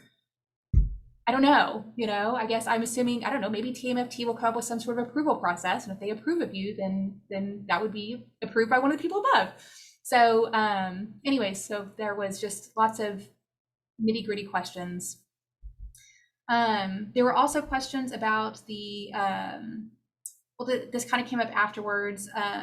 So I talked about, that they are limited to 500 hours of telehealth, but that during a governor declared emergency, we can waive some requirements of licensure, including that. And so then it kind of came up that it might be possible for somebody to get all of their hours via telehealth and never see a client face to face. And so I don't know, there's maybe a little bit of pushback about that. So any comments so far about any of this? The next thing that came up was for some reason I had several questions about texting clients and kind of the if that was okay or not okay. So I added a slide to my presentation that texting clients is considered a form of telehealth in our rules, and that you basically need to follow all the rules of telehealth if you're going to be texting a client. We talked a little bit about unlicensed practice after graduation. That used to be a common rule violation. I don't know how common it is now, but for a while we would sometimes come across applicants who basically would continue to see clients between graduation and between the time their license was granted. And so we would open a case sometimes for unlicensed practice. And that somebody took a picture, and I'm not, this is not a bad thing. I'm not saying I'm mad about this or anything, but somebody took a picture of that slide and posted it on Facebook. And then that resulted in lots of comments. And interestingly, I think there was kind of a misunderstanding of that rule. Two things came out of it. One, and some people were like saying that, oh, that means that we can't see students can't see people between semesters. You know, that if they are between semesters and they are not enrolled in a practicum between semesters, that they can't see clients. And I don't know that that's necessarily what that rule is saying. That rule is not about students. That rule is about, because students are outside of our jurisdiction, that rule is about people who have graduated between that period of graduation and when they are licensed. And so somebody emailed me afterwards and wanted to know about, there is apparently an Lpc rule, and Emft has a similar rule, but it's not quite as open as the Lpc rule that basically says that if you work for a nonprofit agency, that you do not have to be, it's one of the excluded groups is people who work for nonprofits. And so apparently sometimes people use that for both LMFT, people who are applying for the LMFT, but also applying for the Lpc, they will use that as a kind of a loophole to allow people to see clients between graduation and actual licensure. And so I just noted in my response to that, that is not the intent of the rule. The intent of this rule is not to create a way for people to see clients after graduation, for trained professionals to see clients after graduation, but the intent of that rule is to protect paraprofessionals who might be doing things like peer coaching or advocacy, to protect those people, to not require paraprofessionals to have licenses. And so I would just say that, in my opinion, if anybody is using that rule to see clients between graduation and an actual licensure, that they are probably abusing that statute. So anyways, so that came up too. Let's see here. There was also some questions, lots of questions around temporary license for therapists who live in other states, but their clients are vacationing in Texas. So there was just some questions of when are we going to get a temporary license so that people can, see people on vacation in Texas. There were also just lots of questions about mobility and telehealth and increasing license portability and those kinds of things. So the life coaching came up and ministry came up. So I also fielded a couple of questions about that. And then the last thing that kind of came up was AMF-TRB reports. And I've already kind of talked to Sarah about this, that some of the program directors were wondering if it was possible to get AMF-TRB reports from the board. And so I just responded that they could email Sarah and request it for their particular school. So that's it. The only other interesting thing that came out of TMFT was apparently there is a new coalition of associations of marriage and family therapy, or of systemic thinking is actually what it's called. It's called COAST. And so this is kind of a bunch of state professions are kind of coming together to enter into conversations about how can these different state associations kind of support one another. I'm not sure if their intention is to one day try to usurp AAMFT, but I think maybe it's supposed to be kind of like a counterpart perhaps to AAMFT. So anyway, so it'll be interesting to see kind of maybe what happens with this kind of possible national professional association that is kind of in its infancy stages. So any questions, comments, thoughts, discussion about any of those mini items? Thank you for representing us at TMFT. Yeah, we got lots of very positive feedback. So. Madam Chair, this is Chaplain Stockland. Thank you for that report. I agree that it is very extensive, and it's good that you had some applause about the graduation rates and all that. And thanks to the board and to the staff for doing that. Just FYI, the veteran, and I'm a disabled vet, so the Veteran Administration, and let's say if you were a therapist to a veteran, their main communication now, partly because of COVID, but partly because of the severity or the level of the disability of the veteran, most of their communication is by text. So just be aware of that. If anybody takes on veteran clients, that the VA, if they are paying and supporting that veteran, they are going to expect you to text. And that way it gives a digital trail for them and a digital trail for the client on behalf of the client, and a digital trail to the therapist who's providing those services. So whoever's, is dealing with the veteran, just be aware of that they probably are going to communicate with you primarily by text because of the number of veterans there are in the great state of Texas. So just be aware of that. So I think your point about the texting is very spot on, particularly in the area of veterans and or veteran families. Okay, that's all I have. Thank you. Thank you, Chaplain Stocklin. Mhm. Okay. Any other discussion? Okay, then we will move on to 14, report from the board's delegates to BHEC. So Ms. Smith or Mr. Francis, which one of you wants to take this? You want to take it, Ms. Smith? Fine with me. But George, you're going to have to add in, because your commentary and your memory, I'm sure, is always better than mine. I'm getting older. Thank you very much, Ms. Fessold, for putting this up and having this summary for it. You can kind of see the things that we looked at, what we were doing. And in relation to what you were talking about earlier, we did kind of go through, the standardization committee did, 4 CEUs. That's a huge, that was a huge undertaking to look at all the different disciplines and do that. And we're going to have to go back to the drawing board on a couple of them, because not only did TMFT come up with, what do you mean this list of CEU providers, that's not enough? It doesn't actually encompass if an attorney comes, and because an attorney's not in there on the standard list. And so we need to go back through and look at that and determine, is this as comprehensive as it needs to be? So that was one thing that was done. The book thing, I can go ahead and answer that. I believe that they set it at 5 hours. So it's not 1-to-1. If you write a book, it's 5 hours. So we really tried to make it to where it was a lot more information. I believe that is, I don't think it's been published or anything or put before you guys. So we're still in standardization committee with that. I can let you know that. Standardization committee has not met in the last few, right here. Thank you. The continuing education. Can you pull that? Can you open that up? Thank you. So we tried to make this a lot more where it was easier to actually see and what can actually be done.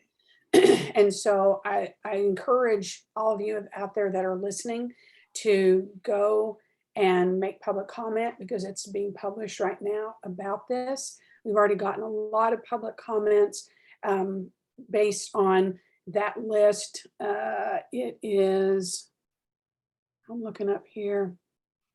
It's further down on who the people are that they're going to say, okay, we'll take your CEU from that. The council does not, nor does the board anymore, do who's acceptable and who's not. So by doing this, we're trying to give the guidelines so that there's no questions on what is applicable for CEUs. And we've already gotten back that this is not enough. You can kind of see, we were thinking line item number 6 would be any provider approved or endorsed by the providers listed herein. So if an attorney came, they would be approved by an association or something like that. Obviously, I don't think that it is as comprehensive as we were thinking that it was. So we need to go back and look at this before it's passed. But these are the most important things that I think came out of that. If you'll go back, Sarah. Ms. Smith, really quickly, before you Yeah. move on, So that list of providers, I know I was in the initial discussion way back in just the full board meeting for LMFT when this list was kind of discussed. Mhm. So I'm not abreast of more recent discussions, but I had the same concern. Like, what about an attorney? What about just a licensed professional who wants to have their own, offer a training completely separate from a conference? But what I like about what's been put forward right here is that it says 50% of your hours have to come from these, but the rest of them, you can have an attorney come and it counts. You can have an independent practitioner come and it counts. So I think the rules as they're written offer a lot of flexibility. Thanks. Thank you. I appreciate that. We worked a long time on making this as clear as possible because I know CEUs are a difficulty and we're trying to make it to where an LPC or an LMFT or a social worker or a psychologist, everybody knows what is going to be okayed for their CEU hours. Because obviously, sometimes there's a program put on by the psychologist that I'm interested in, and I want to be able to count those for my licenses as well. And so we're really trying to make it to where that will happen. But you can see underneath H, there's a huge list here of really a definite thing of what you can count for your following activities. And that's where the self-study is. That's where the writing is. That's where if you're doing a presentation, all of that is now really laid out to where you can actually see what's happening with that. So one of the questions that came up at TMFT was, if I spend 3 years writing a book, and so that crosses 2 reporting periods, do I get to count 5 hours for each reporting period, or only the reporting period in which the book is published? You only get to count it one time, no matter when it's published. Okay. So if you decided you wanted to count it in the first 2 years that you were writing it, then that's when you would count it. And you wouldn't count it for the 3rd year or, in year 5 when it's published. You can pick which years you want, but you can't double count them. Okay. That was a good question. So if you'll go back, Sarah, Ms. Fasshold, I know we're supposed to be like really, really professional. So I'm sorry for continuing to use your first name. So if you'll go back to the board news page, yeah, these are all the things that I really encourage you guys that are out there listening for you to go online, for you to look at. These are all the things that we've been working on. It was obviously published. The next BHEC meeting is in May, and we'll be obviously listening to public comments for this. We have not had a standardization committee meeting because Director Spinks has been involved with getting feedback from all of the information that he's been collecting, so that we'll have a little bit more. So I'm hoping that we will be looking at doing the standardization committee meeting and re-meeting beginning in the summer, because our next tackle is supervision, to see if we can make that a little bit clearer. And I know that the LPCs and the social worker have a supervisor, a little bit more of a supervisor thing. And I know that we'll be working on ours soon as well, so that it's just a little easier to really have it in a concise place, what your supervisee is supposed to do, what you are supposed to do as a supervisor. Because right now it's kind of in multiple different locations, and sometimes it's really difficult to try and figure that out. What I would add are a couple observations, and nothing more than that, is that I see the BHEC board working better together. Obviously, when it first started, it was very, and I hesitate to use the word segregated, but I mean, there was definitely silos and there were definitely groups, but I definitely see that being broken down. I see a lot more interaction and conversations between the different boards, and it's serving and acting as one board versus a combination of multiple boards. That would be observation number one. The second observation I would see is by Director Spinks, a very discernible focus, a purposeful focus on getting the numbers down in terms of the licensees, in terms of looking at anything and everything as it relates to the cases that come through, and a very detailed focus on bringing those numbers where they stand and how they're progressing.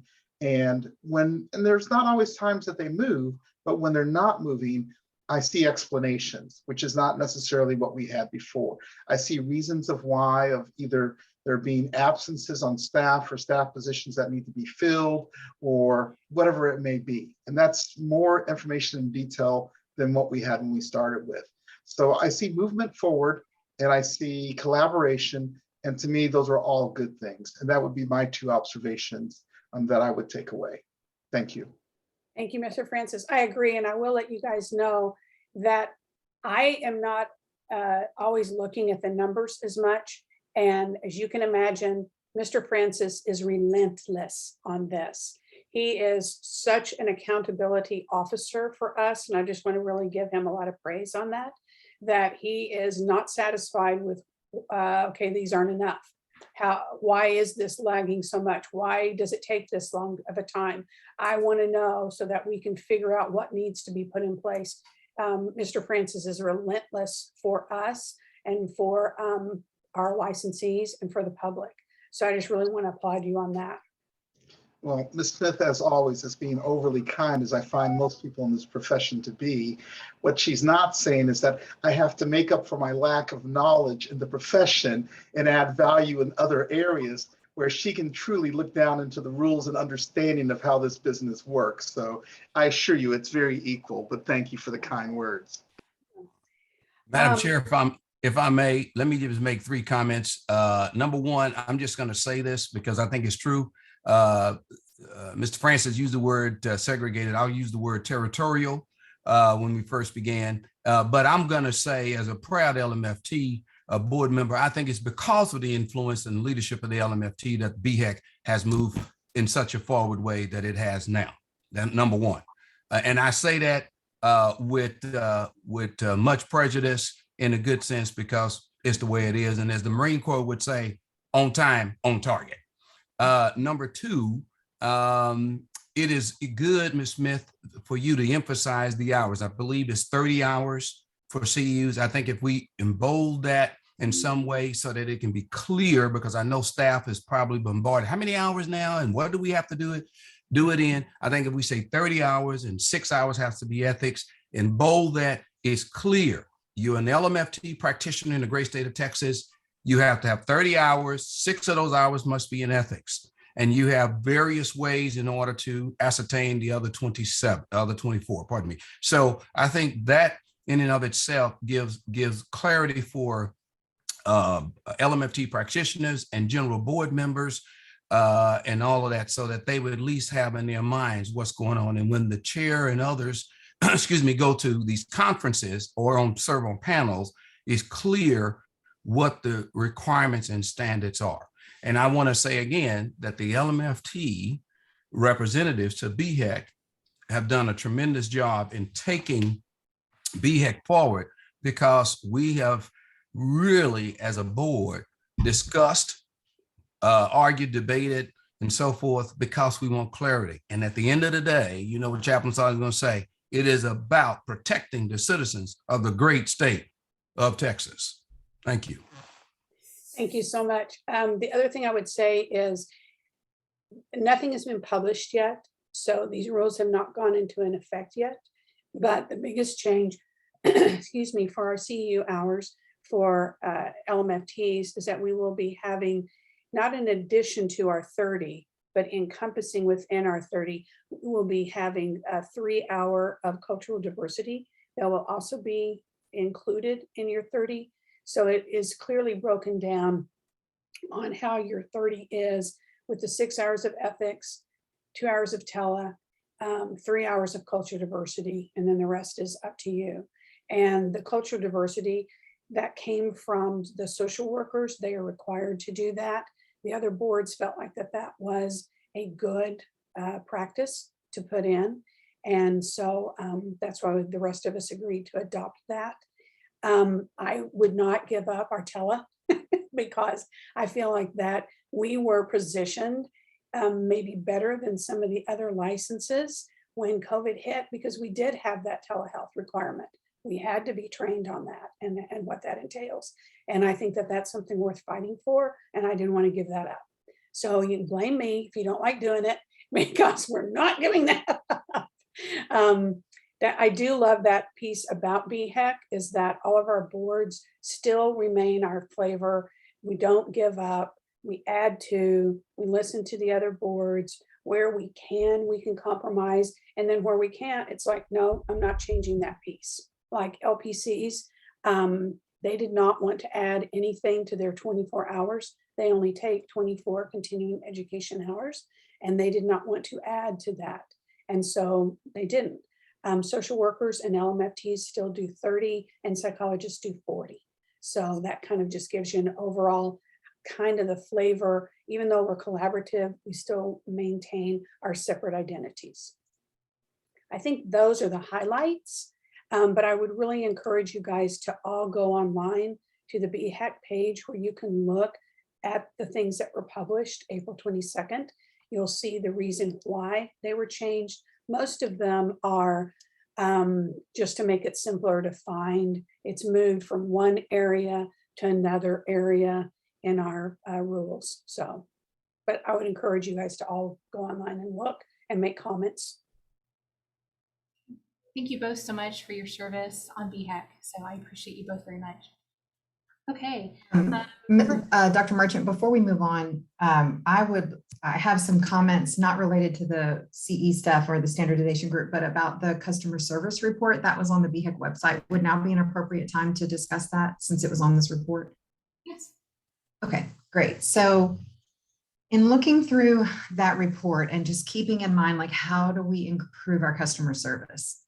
One of the things that I noticed is when it asked, did staff answer your question? Like, if you reached out to staff, did you get an answer? And I was concerned to see that there was 37% who said, no, I didn't get an answer to my question. And my guess is that because the questions they're asking are not things that the staff can answer, like the staff cannot give legal advice, the staff cannot pre-screen an application. So I'm wondering if we could maybe on that contact us page where they are actually sending in their request to the staff, could we add some wording there just to educate stakeholders who might be reaching out, like, we cannot answer these kinds of questions. Staff is limited in their responses, so that we're educating them about what kinds of things we can answer. We're talking about this. I think that's a great idea. I'm happy to report that back and see what can be done. Yeah, okay, great. And that was one idea I had. And then the other thing I noticed about the customer service report is that 91% of the respondents, which was a really large group, said they had visited the website recently. So obviously the website is a fabulous resource. And I would love for us to continue to have that be a way to deter the need to even contact the staff in the first place.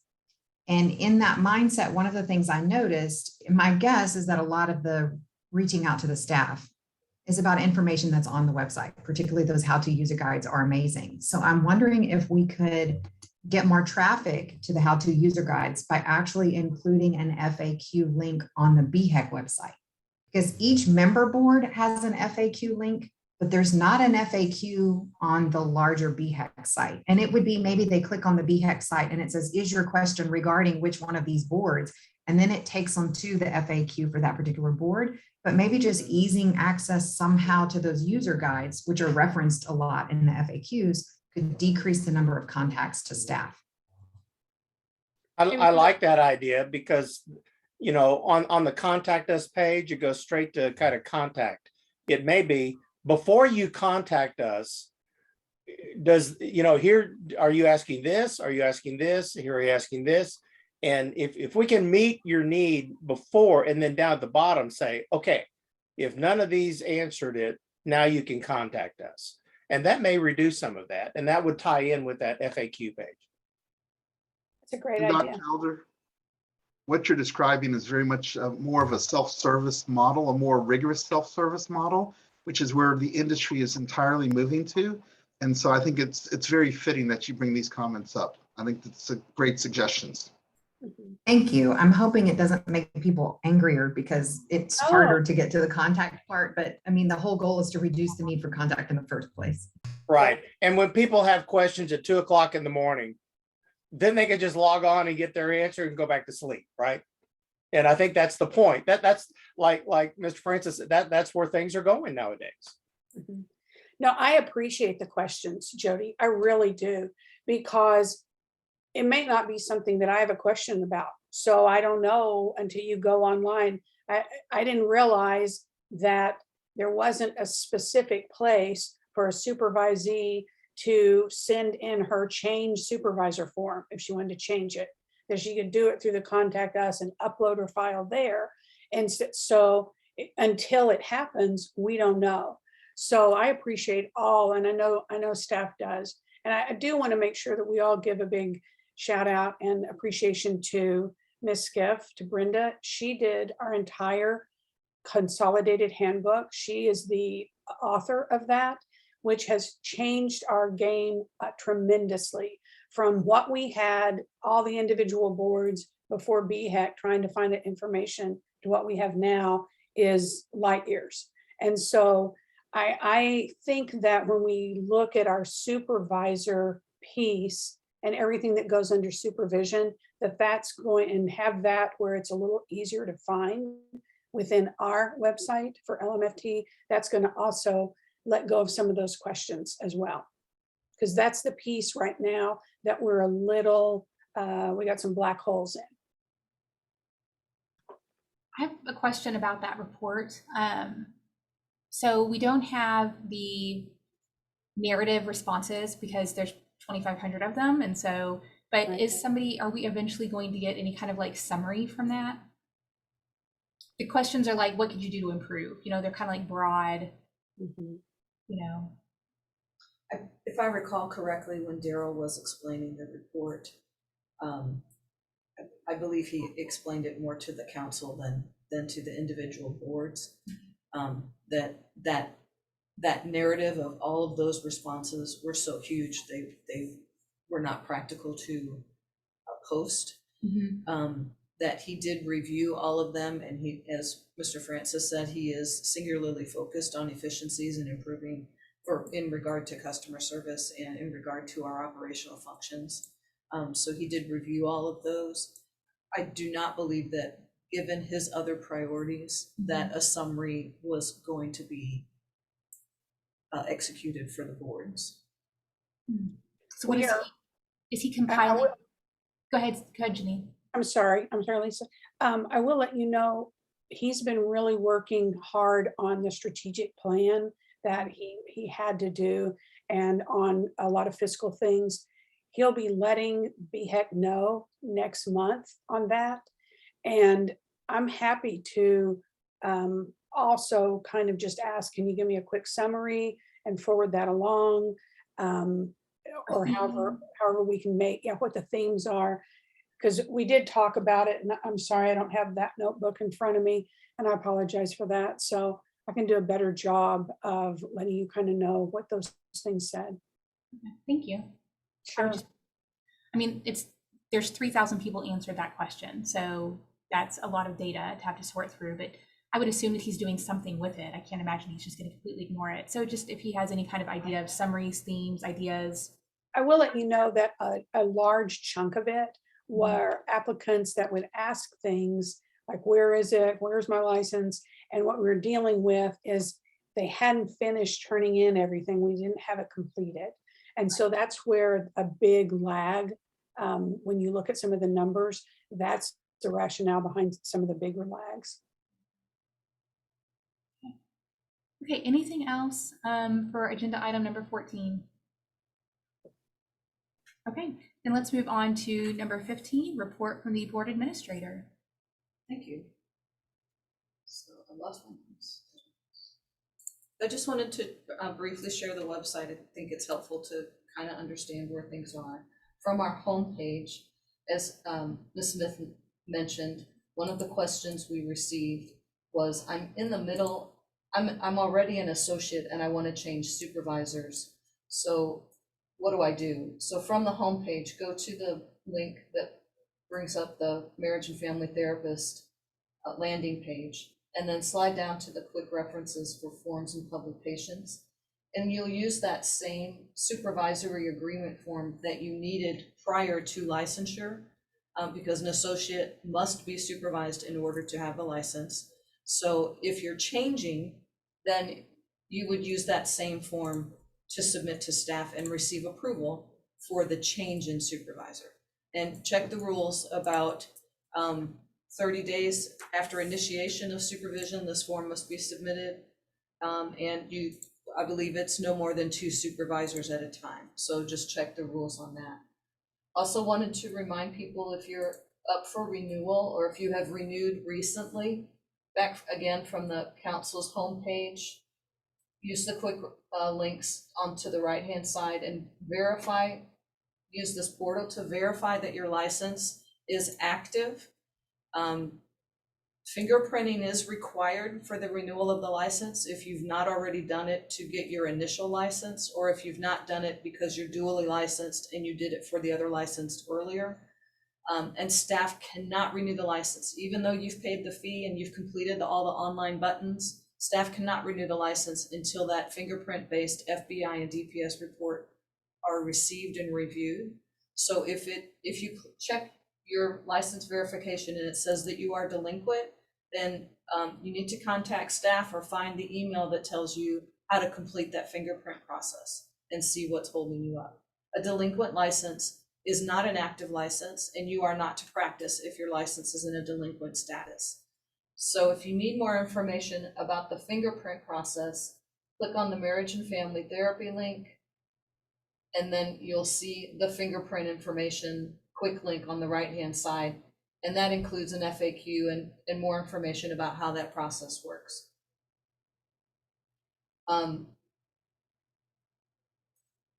Ms. Smith mentioned the work of Brenda Skiff, and you'll see the statute and rules page includes the consolidated rule books that were mentioned for each of the 4 professions. These are PDFs and they're searchable, and shortly after each new rule or adopted rule is in effect, these are updated. So if you downloaded one, you might want to check it out and download it again as you launch it.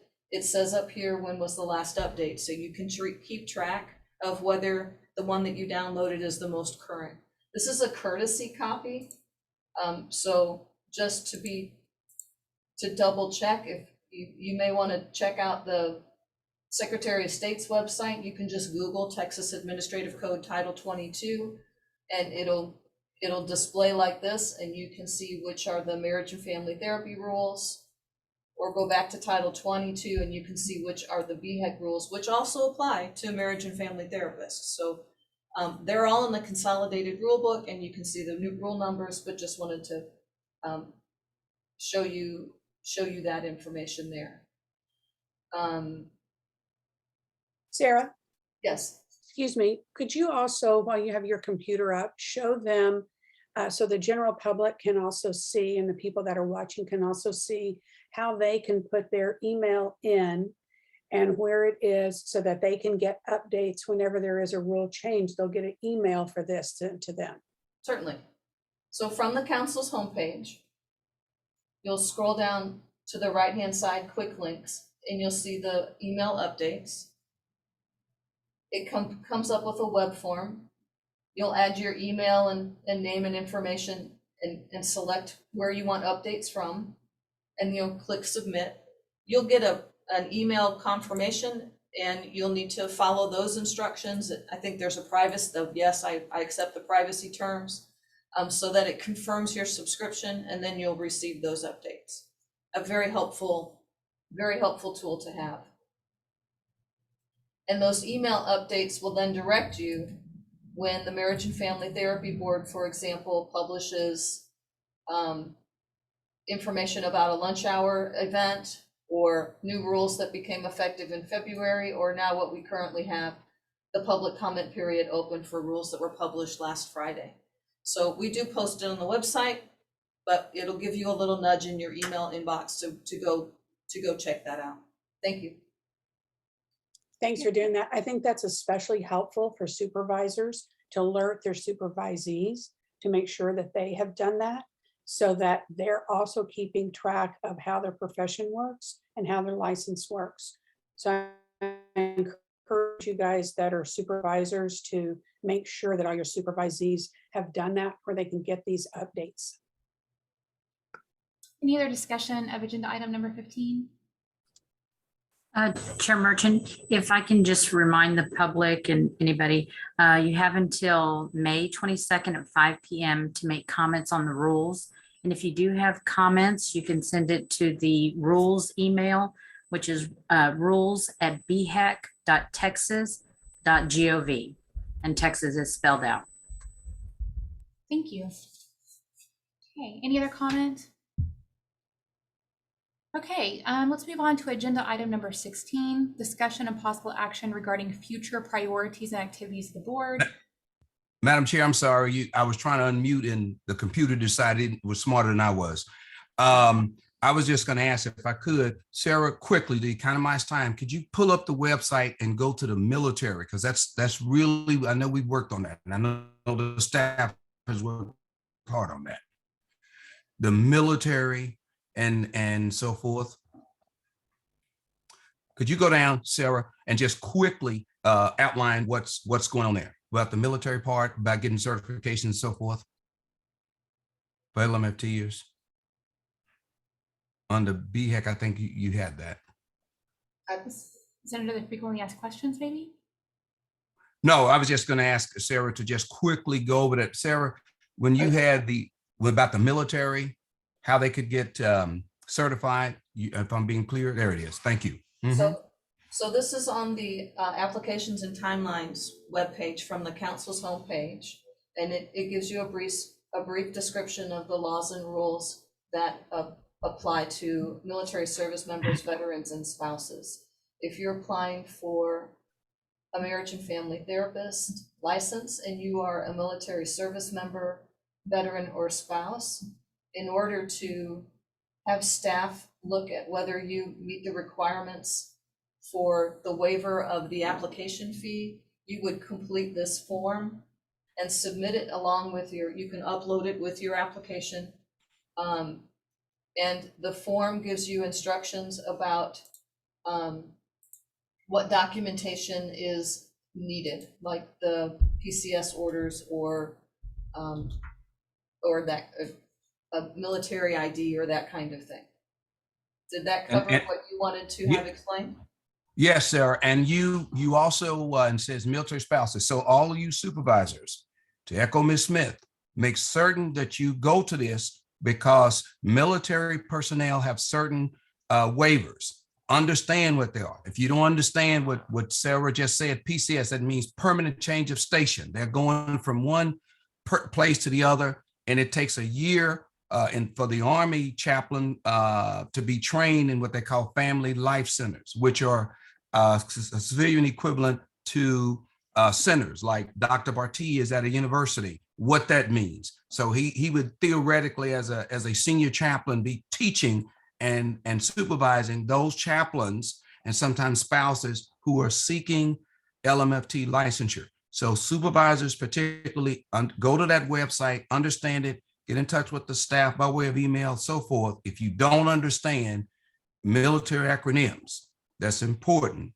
So the staff has worked extremely hard on getting this up and running for all of us. So I want to commend the staff and the board, because we've talked about a lot of this over the years. So I'll stop there to economize time. But Sarah, very important. Ms. Brenda Skiff, if you put that up there in the staff, thank you very much, because 1.4 million military personnel live in the great state of Texas. There are 400,000 military retirees in the Dallas-Fort Worth Metroplex alone. We're the most condensed military population in the United States of America. So it's important for us to understand what this means. I'll yield there. Thank you. And I'll just add the consolidated rule books. You can search on military and you can see the actual language that's in the rule. So that may be a helpful to get that precise terminology that might be helpful. And then the form gives you a quick checklist. Thank you, Chaplain Stocklin. Okay, moving on to item number 16, a discussion of possible action regarding future priorities and activities of the board. Is there any of the maybe issues that we have talked about today that we feel like should be discussed in committees, or is there anything that y'all feel like the board needs to be discussing that we are not discussing? Ms. Smith. I do. I would like for the board to take a look at supervising. I would like for us to take a look at it in comparison, and I know you'll have to look at some of the other boards, but especially the LPC board. We're going to be tackling that in standardization committee for BHEC. And as somebody who I rarely supervise, and other people probably have, I know Russ is like the world's greatest supervisor. When I came through, I wish I'd have had Russ. And so for those of you that have done it, I would like some feedback on what to take back to BHEC on what you think is important that we do not want to get rid of, what you think we need to add. One of the things that I know are going to be coming up, because we're the only license that does this, we require our 4 hours to be 1 per week. So some of the other boards, they do 4 hours and they can do it all in 1 day, I guess, if they want to. How do you want that? Do you want it to stay? How does that work when people go on vacation? Do you want it twice? I want to know some feedback from you guys on what to be looking for, what to advocate for, what to clean up, what to get rid of. So I want to know that from you guys, please. So we could ask the rules committee perhaps to look that over. I think though on the rules committee, I don't think we have any supervisors on the rules committee. So I'm wondering if maybe we could ask Russ to jump in. I mean, as a supervisor, it might be good for you to jump in on that conversation. Yeah, give me a call. I'm good. Oh, or do we, But the rules committee or the licensing committee? So in the past, if it's the general concepts that you want to discuss and the scenarios and the scope of what is practice actually looking like, that might go to the licensing committee. If you were crafting the words, it might go to the rules committee. Okay. With BHEC, it's a little different because our attorneys draft most of the rules. Okay. So I suppose it could go to either one. Okay, he's on the license, because Russ, you're on the licensing standards committee already, right? I think so. Maybe not. Maybe. Hang on, Sarah's checking. I know I'm on the ethics committee, and I think I don't know if I'm on the licensing standards. We've not met, so how would you know? Licensing standards includes Chair Merchant, Mr. Parrish, Reverend Dr. Skoma, and Ms. Smith. Chaplain Stodlin is a backup. The Rules Committee includes Chair Francis, Dr. Elder, Mrs. Husband Thompson, Chaplain Stodlin, and as backup are Dr. Parrish and Reverend Dr. Skoma. Why don't, well, okay, maybe Mr. Francis, well. So can I make a suggestion, since I want this information? Why don't we start with the licensing first and have our committee meet, and then we can kick it over to rules for us before we take anything up to BHEC. Would that plan work first? That works. And Ms. Smith, if I might suggest, Ms. Fasshold, when we schedule those 2 committee meetings, if we can make sure that Ms. Smith's committee meets first, and then we'll follow up. And so that way we're not delayed going from board meeting to board meeting, but we can do it in between the 2 board meetings to conserve time. So I'd like to ask the attorneys, if 2 different committees take up the same topic, does that give us any concerns about a walking quorum? A little bit. Yeah. I can see you rubbing your head. But the 2 committees would not be talking directly to each other. It's only agenda items that would pass from one committee to another committee. but they're essentially telephoning they're taking that information and then passing it to the other one. So the committee meetings are typically done to workshop a presentation that's then presented to the full board for discussion in the public. And so because they're not open to the public, you have that walking quorum issue where you could technically have each board member have a game of telephone where you talk to each one about the same subject matter, and that creates a walking quorum. So that's where you get into that particular issue. Would it be better if we had a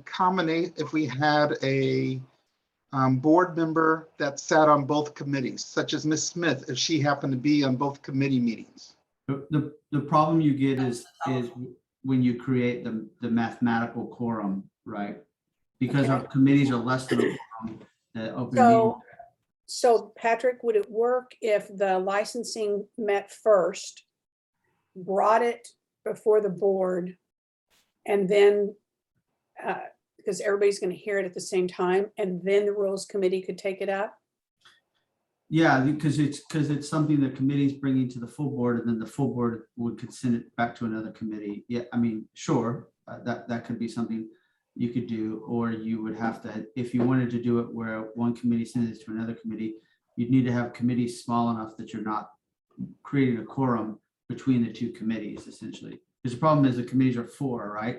So once you add one more, you've got a quorum. Our committee is only 3 for the rules committee.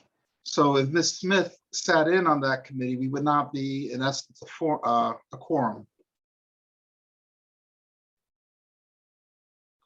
We have Dr. Merchant, we have Dr. Elder, and myself. So if this, And Mrs. Husband Thompson, ah, she just wasn't able to attend your last meeting. And So I then- just- and I just popped in on the last rules committee, but oh, go ahead, Joe, go ahead, Mr. Francis. I was just gonna say, I would be happy to substitute out, because this is a committee where you need to know subject matter expert. And so if we have people who know the profession, it's much better. You're not going to be missing me there. And then that way we don't have a quorum. So would it be possible, Attorney Patrick, if I put together a comparison sheet of the existing 4 boards supervision rules, if psychology has any, and disseminate that to the board members and ask them to give me their feedback? And Yeah. then I give that feedback to the licensing committee or to the rules committee to look at what those who hold the supervisor status or any of the board members said, and then they can discuss that? Or does that create a paper walking quorum? I think that's fine, because you're sending them information like you normally would, and you're just gathering the information, and then the committee's looking at it, and then the committee's going to present it to the full board. So they're not having a quorum of board members meeting, discussing the same subject matter, whether or not it's a quorum, a group here and a group here that then equals a quorum. So yes, I think that's okay. That plan you just described is okay. I mean, clearly, we're trying to not be of disservice to the public and go into one of their biggest gripes, which is the length of time it takes to get things done. We just want to make sure that we do it in the most expeditious way possible. And if we go from meeting to meeting, that's 6 months. And in the real world, to take a topic of this nature and go 6 months, that's not fathomable. I mean, that's just unrealistic in terms of getting anything moving. Well, So- and at the same time, BHEC will have been meeting and they'll make decisions. That too.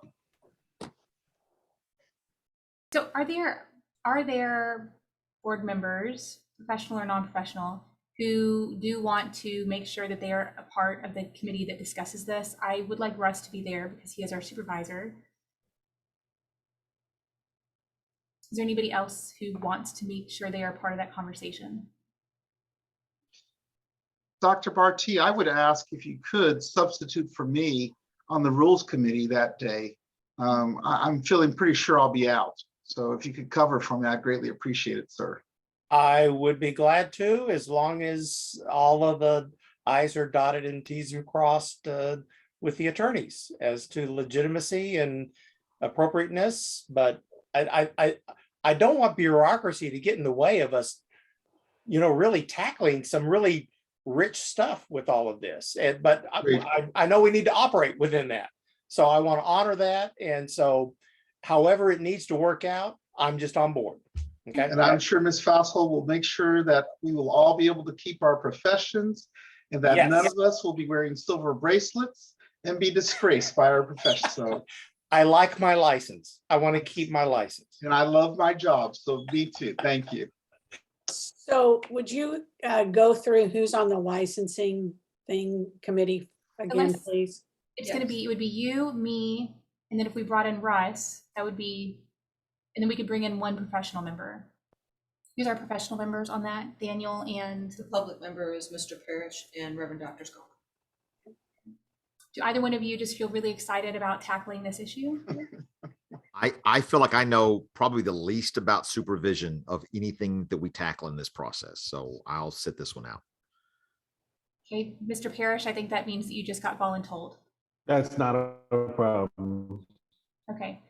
Good. Then Russ, Janine, myself, and Mr. Parrish will schedule a time to meet and review all this. And then you said that you would send out, Sarah, copies. So I'll compile what's currently in the rules for Okay. supervision for the boards Okay. and maybe put it in a Word document or a spreadsheet so you can compare. And Sarah, if you'll check with Daryl, he already has that document done. Oh, cool. Okay, So check with him and then maybe that'll, you won't have to do as much work. thank you very much. And then that secondary rules committee meeting following that meeting would consist of, it would be chaired by Dr. Barty, with members Dr. Merchant, Dr. Elder, and then Ms. Husband Thompson.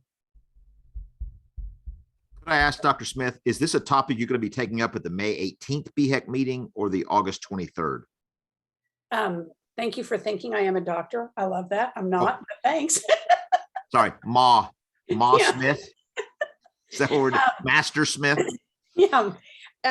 We will start to talk about it. We won't make any decisions. Okay. It will go to the standardization committee. That's our next thing to tackle is supervision, because we just got through doing CEUs. So we'll be tackling supervision as our next big thing. And we won't be doing that until after the May meeting. So if we could meet sometime in May, first part of June, that would be super helpful. I'm just wondering if our July meeting, we could maybe summarize what was talked about. Would that still be helpful to you before the August? No, it will. It will. Okay. And it's my understanding that we have a kind of a tentative rules committee meeting for either June, either of the first 2 Fridays in June. So hopefully we can get you that feedback afterward. And Sarah, I just wanted to remind you about the move. So Yes, we'll be moving the 10th. So we'll be, you have a firm date? Last I heard. well, yeah, I mean, right now, I just got off the phone with him a little bit ago and it's still confirmed for June the 10th. But everything will be down starting the 7th here. I'm sorry, say that again. What about being We down? have IT, we won't have connection here. So that's why people will be working remotely. So IT after the 7th. yeah.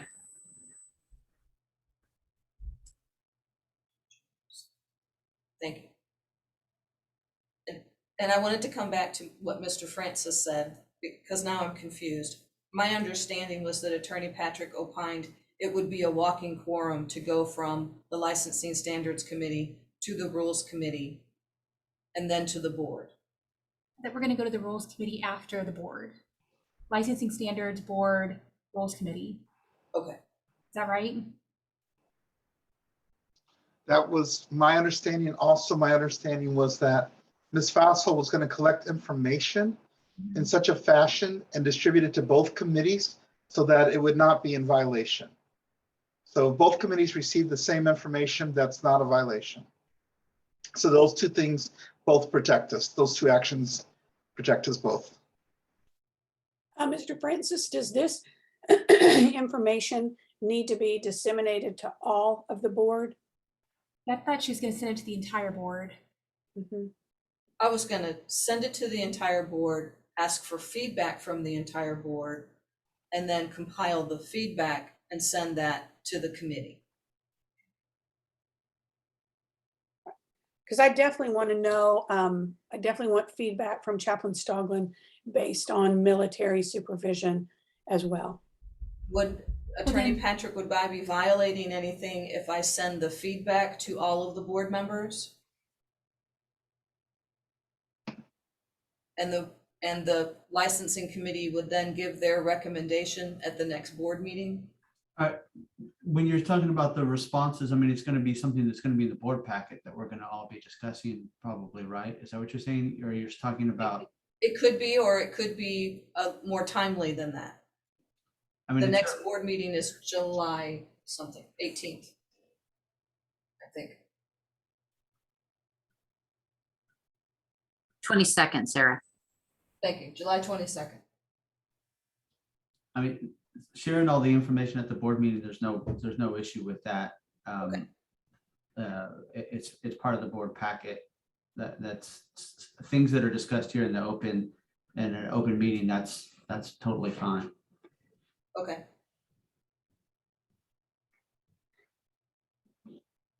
Thank you for the clarification.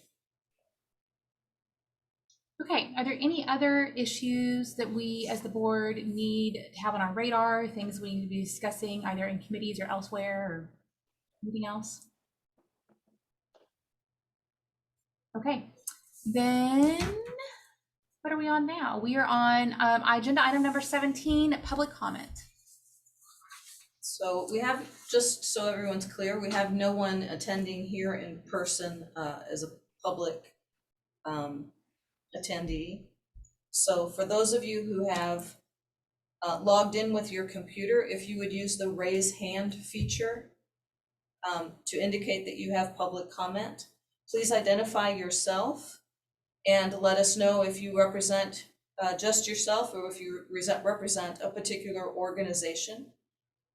Public comment is limited to 3 minutes. Please note that public comment is not intended for a discussion or a question and answer session with the board members. Additionally, staff may not, please do not comment about a particular application or a particular complaint. Some of those items are confidential, and if you have a question about that, please use our website, use the Contact Us webpage and select the appropriate from the drop-down menu. And after we've finished with those who are logged in by computer and have raised their hand, I'll see if anyone is attending by telephone, and I will call upon those and ask them to unmute if they have public comment. So, again, can't find my mouse.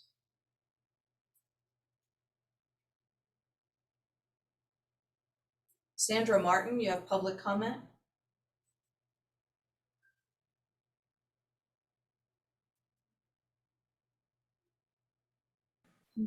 Yes, can you hear me? Yes, ma'am. Okay. My name is Sandra Martin. I'm governmental liaison for Christian Counselors of Texas. We're looking over the CEUs right now, so we don't as yet have public comment, except that if anybody can write a book in 5 hours, I want to meet that person. Just thank you all for your service. Appreciate you. And again, another thank you to the gentleman who reminds us of the great state of Texas every meeting. Thank you so much for your service. Thank you, Ms. Martin.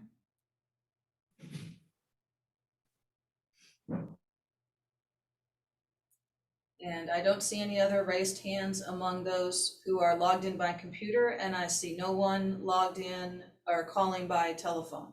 So I believe that that concludes public comment. Okay, agenda item number 18 then is announcements and comments not requiring board action. We have VHEC coming up in May. We have the next board meeting is July 22nd. There is the potential that that will be face-to-face. We just don't know yet. let's see here. And then also in June, I'll be speaking again at the TAMFT student conference. So that's coming up in June.